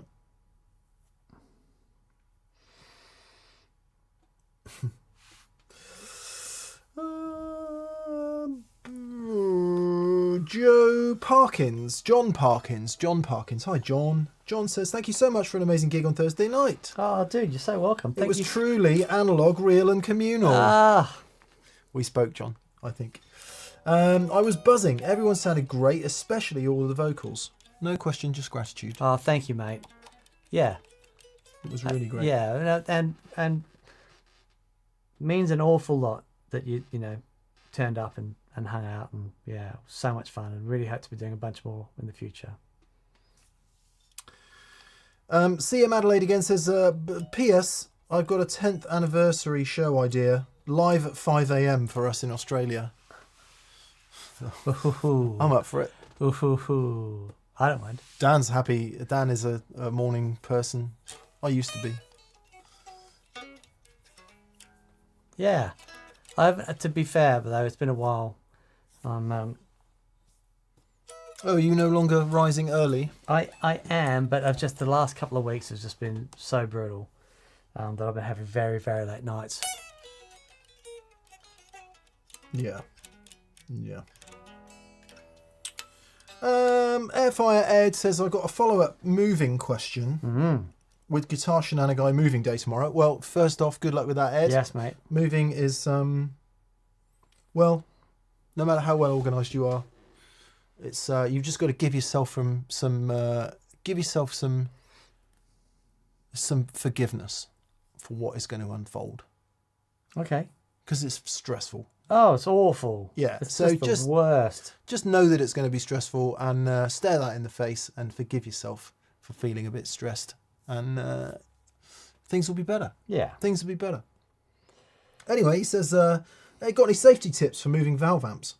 I've never needed to do it before. Just as long as you're not, if you don't leave them on for a couple of hours and then move them immediately, as long as they're cool, you'll be fine. Yeah, and obviously just be careful lifting them up and putting them down. Yeah. Nothing, but you don't need to be more. And it depends who's doing the moving as well. So I would personally do it all first or last when the gear, with the music gear and myself. So I would never let anyone else carry my amps ever. Yeah. Because then if I drop it, it's my fault. Yeah. Yeah, I hear that. There's wisdom there. Sometimes, like if we're doing outdoor gigs and someone goes to pick up one of my heads, I'm always like, I'll take it. It's fine. Yeah. And almost the same with speaker cabs, actually. Because I have had occasions where someone's carried a cab for me and I've got to the other end and the grill has gone through.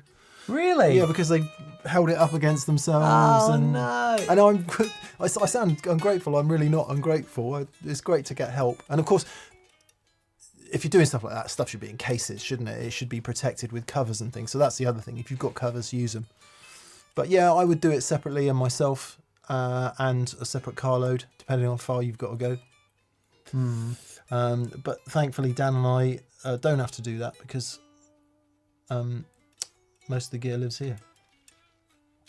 Good luck, Ed. And we hope you like your new place. Yes, and mate. You get settled in quickly. It's exciting and daunting all at once, isn't it? Yeah, moving that's house? right. That's right. Yeah. Yeah. God, I did it every 6 months from the age of 18 to about 30. Yeah. Maybe there was a couple of years in there. Yeah, I think it was the same up until. Yeah, and actually, You get good at it. Man, I could. Yeah. Yeah, I was light. Yeah, light traveller.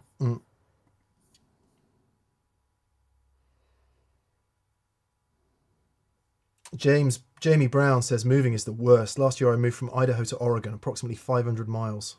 Ooh. Leave as much and sell as much as you can. Yeah. I feel very grateful I've never had to move that far. About 200 miles is the furthest I've ever moved. Yeah. Man, I moved from Sydney to London with a backpack.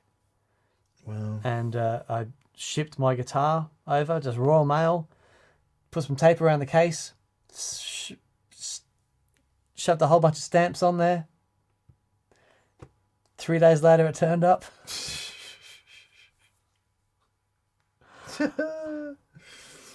Dustin Thiessen says union gigs are the worst for that. They won't let you move your own gear. Oh yeah. Oh right. wow! I'm not. What is that? There's a union that.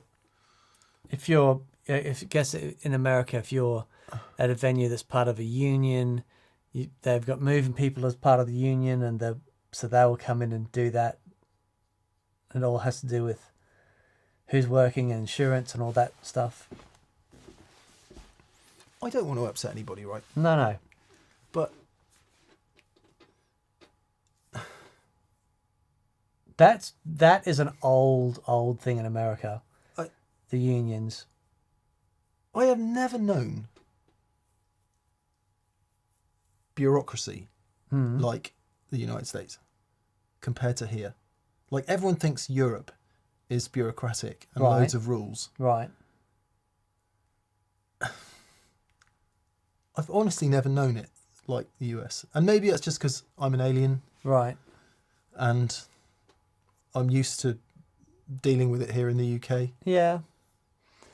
Yeah, I don't know. It's everywhere. It is everywhere, Yeah. I agree. It's But everywhere. I guess it comes from a preconception of America being the land of the free. Right. And it is like everywhere you go there's a bit of paper where you can't bloody do something until the bit of paper's ticked off. The IATSE is the US Stage Hands Union. Stage Hands Union. There you go. Wow. Well, I guess that's a good thing. Todd Roy says, yeah, we have that in Canada too. Mm-hmm. Yeah. You can't even plug in your own amp. They need a union electrician to do that. Oh. Honestly. Oh my God. That's quite interesting, isn't it? So we talk about all kinds of things with gear and gigs and all of that, and sometimes things are hard to understand because you're culturally removed. Mm-hmm. And I guess when you learn something like that, it's like, oh wow, everything is different. Yeah. Everything is different. That's really interesting. Thank you for that information. Ryan Black, you're not allowed to touch it. The union people have to move gear. Wow.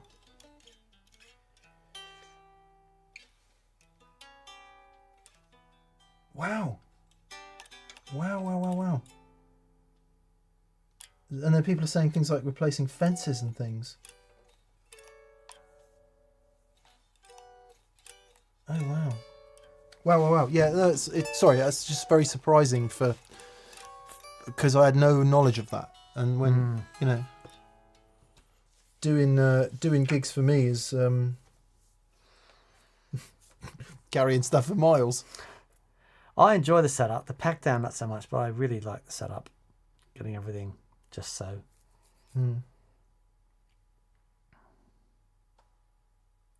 Wow. Mm-hmm.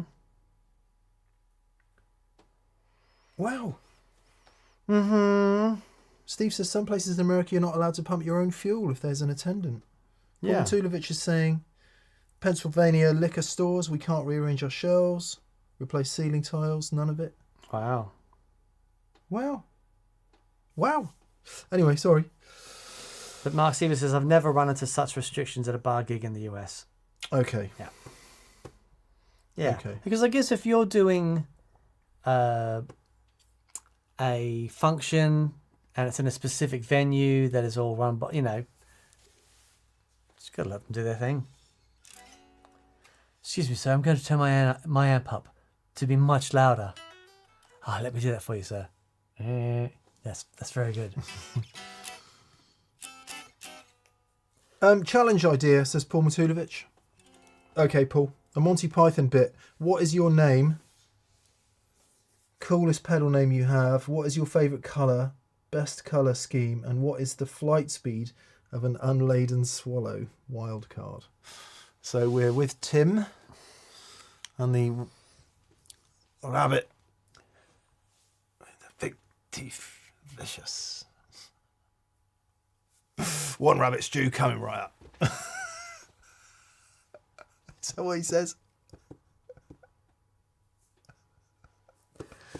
Oh, man. Okay, Dan, what's the coolest pedal name you have?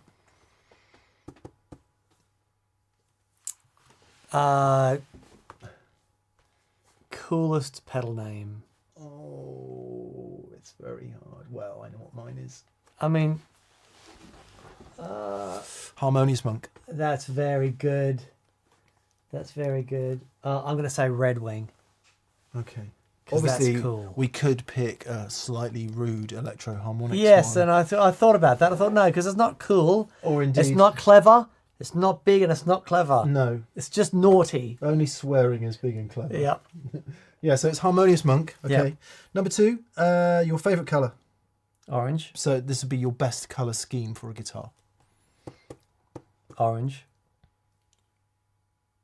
Red. Oh, sorry, red. Yeah. Red. Yeah. Sunburst, obviously, for me. Yeah. And what's the flight speed of an unladen swallow? Is it European or African? I don't know. Thank you, Paul. That's just... Very good. Jason Sears. Hi, Jason. He says, I've been a Strat guy, but only getting along with Les Pauls recently. Noticed you haven't done a Strats versus Les Pauls comparison video. Would love to see one. Oh, that would be difficult, wouldn't it? That would be very difficult. Not least because all Strats are different. I got 3 main Strats that I actually play. This one, 1961. This one, 1970. And this one, 2022. And they're really different. They are very different. They're really, really different. They're not as different as a Les Paul and a Strat, but they are really different. They are.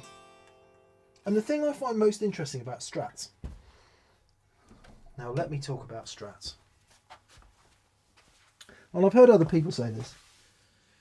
You sort of, you know, the Les Paul is the powerful guitar, right? It's the rock guitar. Yep. And it's the kind of sledgehammer, and people who like Les Pauls are often a bit sniffy about, well, you know them. The Les Paul people can be really sniffy about Strats and Tellys as these weak planks of wood. Obviously, any really great guitar player loves them all, but anyway. What I find is the louder it gets, the more dynamic it gets, Yeah. and the more mayhem and volume and aggression there is in the band, the more I have to have a Strat. Yes. Because the Gibson can't do it. Yeah. Or I can't make the Gibson do it. Mm-hmm. Conversely, if I want to play rock in a sort of more sedate fashion that's in a Strat's hard. in a more Yeah. contained environment, then the Strat can be quite hard work. And Doyle Bramall says the same thing, and that's where the comparison between me and Doyle Bramall ends. But he says the same thing, although he has been playing 335s a lot recently. So my point about that tangent is, and you may have the exact opposite experience, so I'm not saying it's universal. My point of that is it all changes with volume and context. Mm-hmm. So what you might want to do with a Strat or a Les Paul is about much more than just what tone you want, Yeah. I think. Yeah. It's a great point. And then which of the breed do you veer towards? So I didn't really... I mean, don't get me wrong, you know, I love guitar, so I've always loved Les Pauls, but I've never been able to play them. Just couldn't do it. I've had numerous over the years, and then I found this one. And this is now my number 2 guitar. It's an amazing guitar. I play this guitar on every gig, I would say. No, on almost every gig. Mm-hmm. This guitar gets played almost as much as the Strat now. And if I don't take this, it'll be a 335. But, and then, you know, I couldn't do that 20 years ago. I wouldn't have known what to do with it. Yeah. So, and it's because it sounds a bit lighter than the other Les Pauls I've had. It's brighter and it's more dynamic. Which again, some Les Paul people would probably really hate. So there's a clean sound in that guitar that is just stunning. Because I know people who like those 80s Les Pauls, like what I always equate with the Slash sound, Mm-hmm. and they wouldn't like this. So yeah, I don't know if we could do that. Because it all depends. Yeah.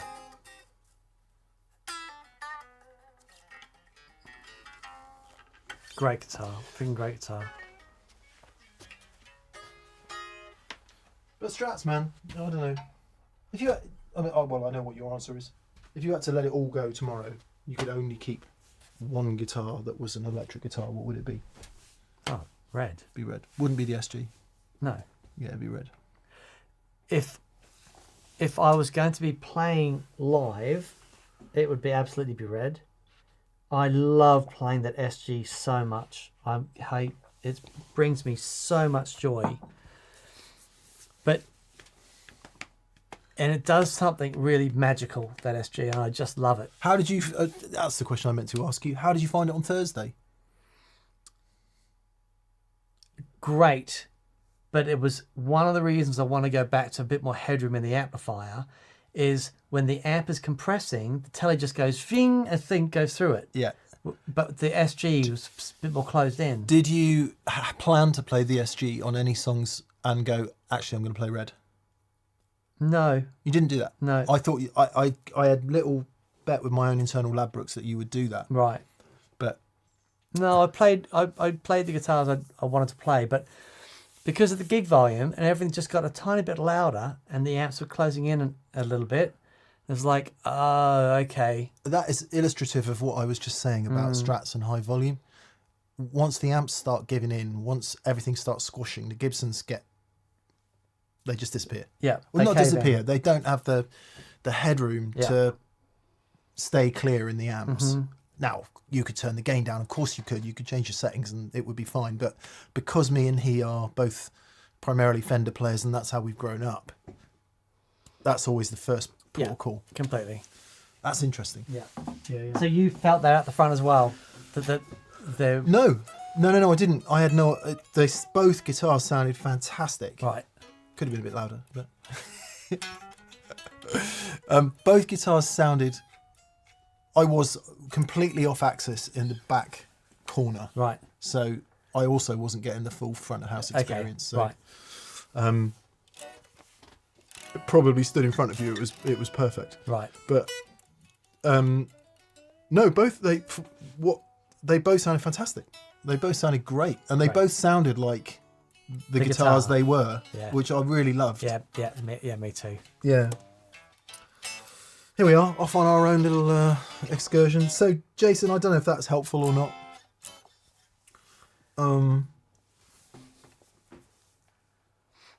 Yeah.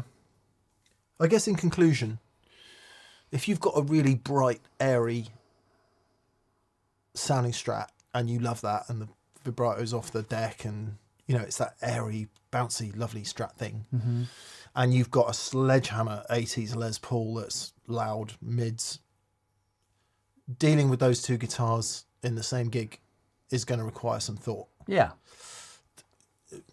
Just speaking purely personally, my Strat and Les Paul are kind of there.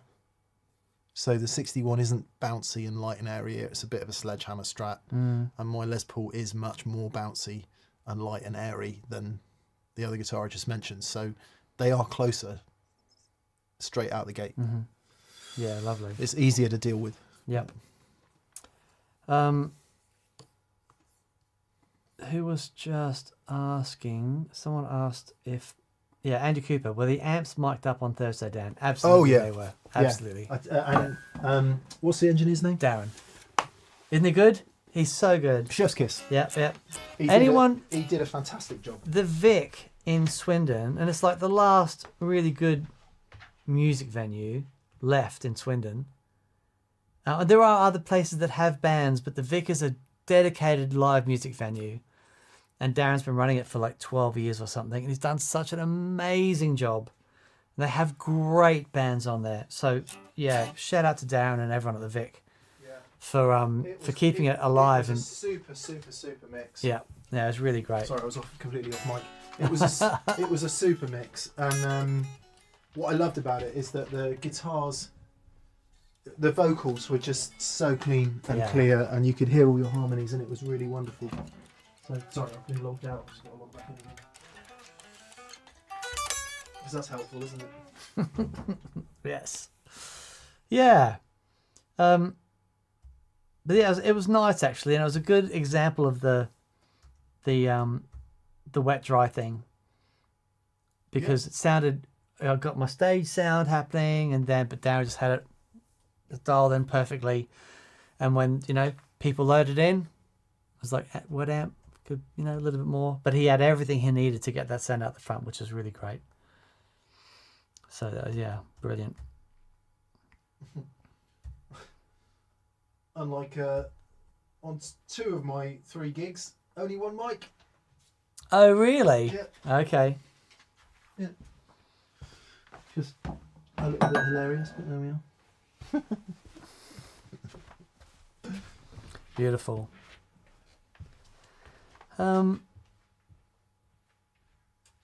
Sheridan's TV says if you use a super light pick, you can kind of simulate that headroom with a Gibson. Yeah. It's man, picks are a whole other world. I've found.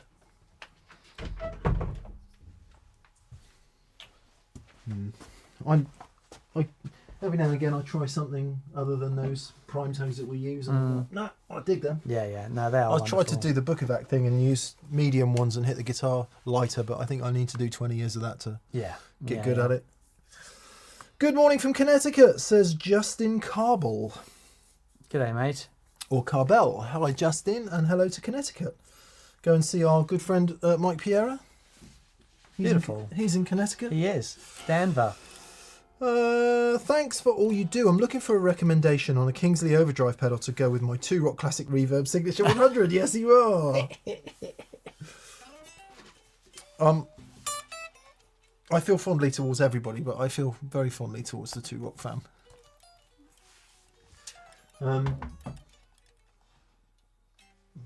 Okay, so yeah, I think what you're saying is Simon Jarrett of Kingsley amplifiers and pedals.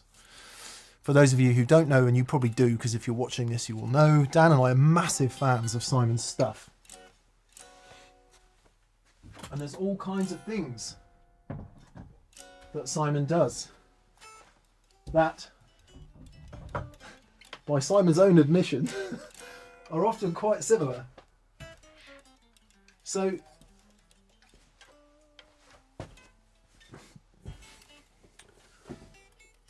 it ranges from straight and simple tube boost, which is, well, if I tell you there's one on Noel Gallagher's pedal board. Yep. There's often one on Dan's pedal board. There's sometimes one on my pedal board. There's one on Paul Stacey's pedal board. Yep. The page is astonishing. It's just an utterly spectacular, fairly, shall we say, non-coloured sounding boost. More. And just a fantastic overdrive. It is wonderful. Yep. So if you want simple, more, that's a really good place to start. Yep. And then it goes through to things like relatively complex 3-mode, full-on preamps, which can function as a straight preamp into the effects loop return of an amplifier, or they can be switched down to run in the front. And if you've got something like a CRS, I would say this might be a step too far, and you might just be better off with something that's more geared to being an overdrive pedal. Although it does seem like more and more of Simon's stuff can do both jobs now. Sure. Dan was using one called the Harlot. Yes, the Harlot, which I love. And how do you describe the Harlot? The Harlot has more gain on tap. It has a more the EQ. You can dial it. It's, how do I describe it? It's the one that replaced the high. It's the higher gain option for me. So I was using a modded Dean Markley Overlord for that Masterly type thing, but the Harlot was just nailed that for me, that sound. And then really you've just got one recently called the Couplet. The Couplet. So that is the Harlot on one side and the one that you're using. Yeah. The Right. Balladeer. Get a Couplet. I don't think he makes them. This was an experiment. So the one that I use is called the Ballad. It was called the Balladeer. That was the the prototype. It's now called the Alexander the Great, and Alexander the Great. That's it. it is dumbly inspired, and it's sort of part of the juggler. Yes. It's derived of the juggler, which is dumbly inspired.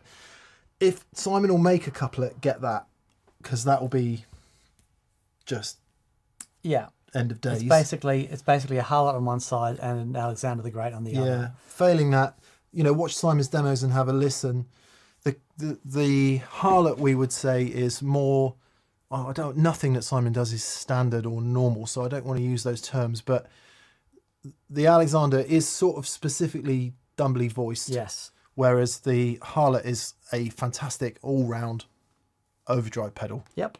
So either of those, and you just into the two rock, I promise you, if you buy either of them, you will not be in any way disappointed. Unbelievable.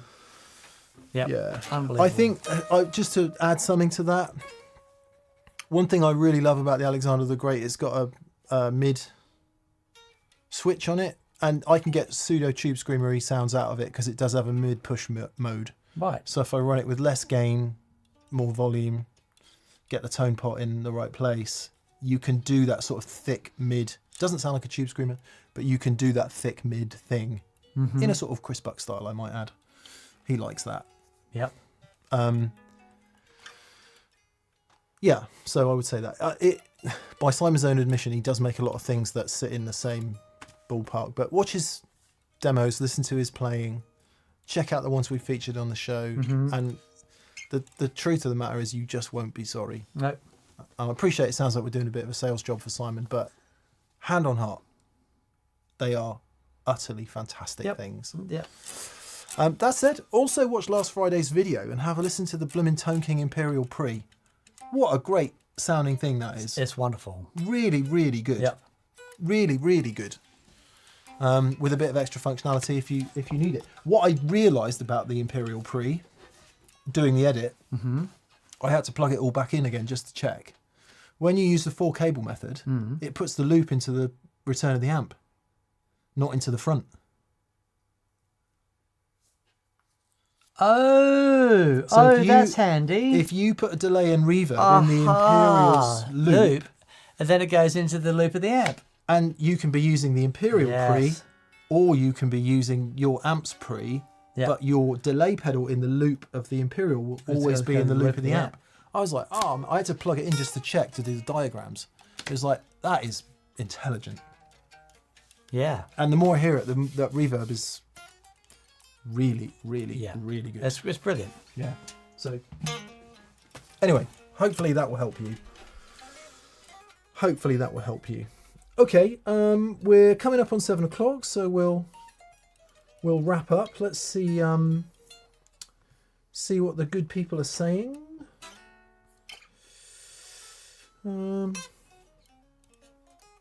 Todd Roy says, I do miss mixed Strat vlogs.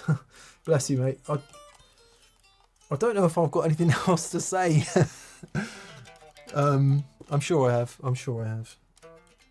There'll be a new one coming when I get the Cutler guitar, which is an S-type with mini humbuckers. So there'll be a new one when that arrives. We're looking forward to that, actually. Yeah.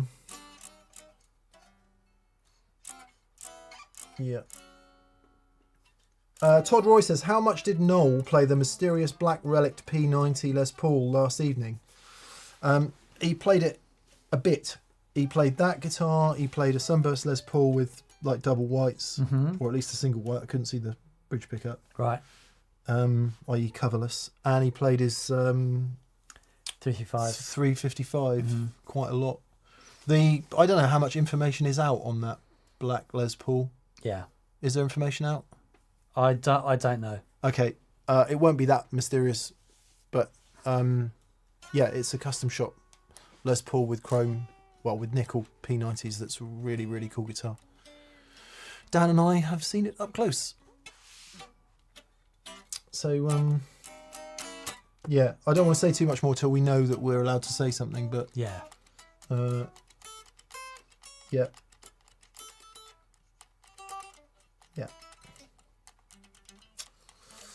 Ryan Black says, my dad said I could borrow his page, but I'm afraid of falling in love with something that's hard to get.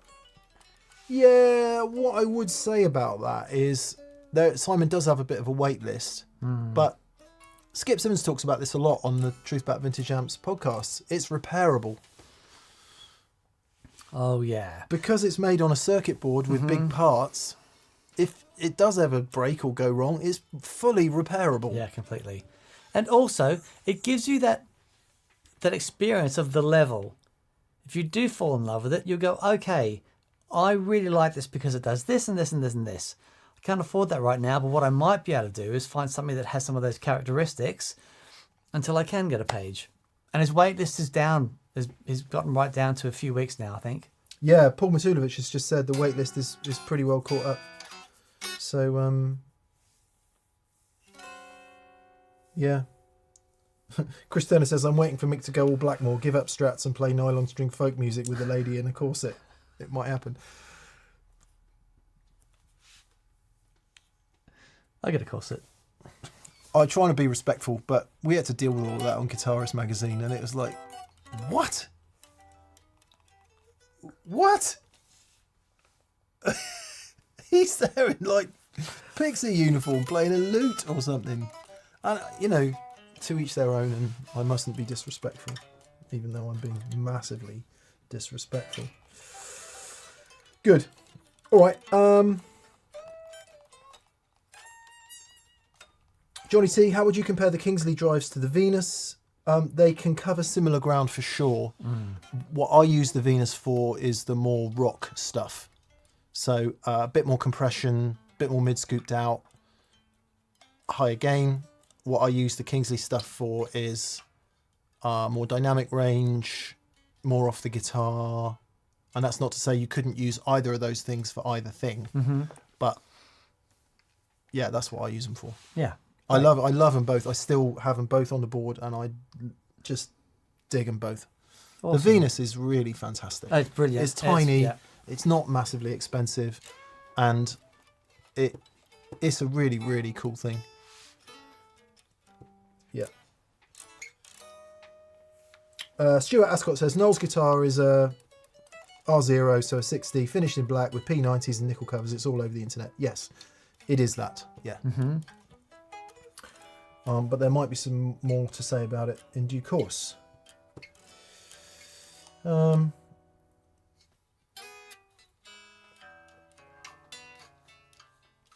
Good. Okay, people. Thanks so much for being with us. Yeah, thanks so much. Friday show. Can you plug an electric guitar into a bass amp? We take 3 classic bass amps and try. That was so much fun.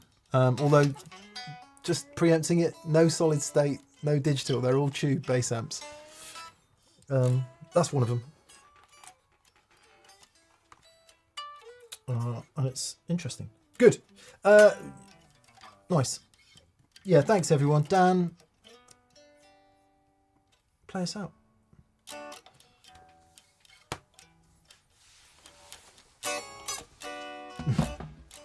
I'm going to recall a memory from last night. Except I don't have a bucket hat. I have never seen so many bucket hats. No, it's amazing, wasn't it? It was unbelievable. It's like an Australian fishing convention. It was, oh man, crazy town.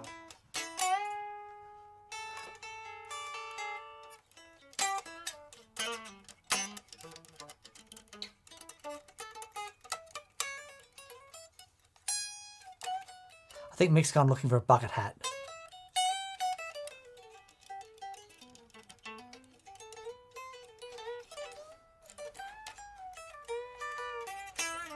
Oh man, I haven't been playing this guitar because I've been getting the analog stuff together. But what an amazing guitar.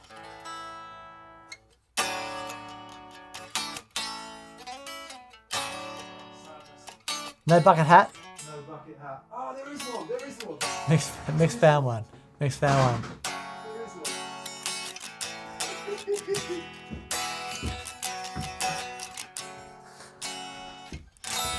So it's no eyes, right?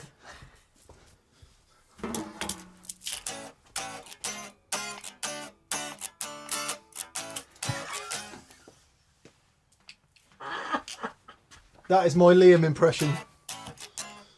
And he'd sort of go, Perfect. That's perfect. he's a legend. He is a legend. And he sang his arse off. He sounded Man, unbelievable. incredible. Unbelievable. Right, goodbye. Goodbye. Bye, everyone. Give me an F major. F major. Oh, sorry. We don't look back at that pedal show. F minor. We don't look back at that pedal show.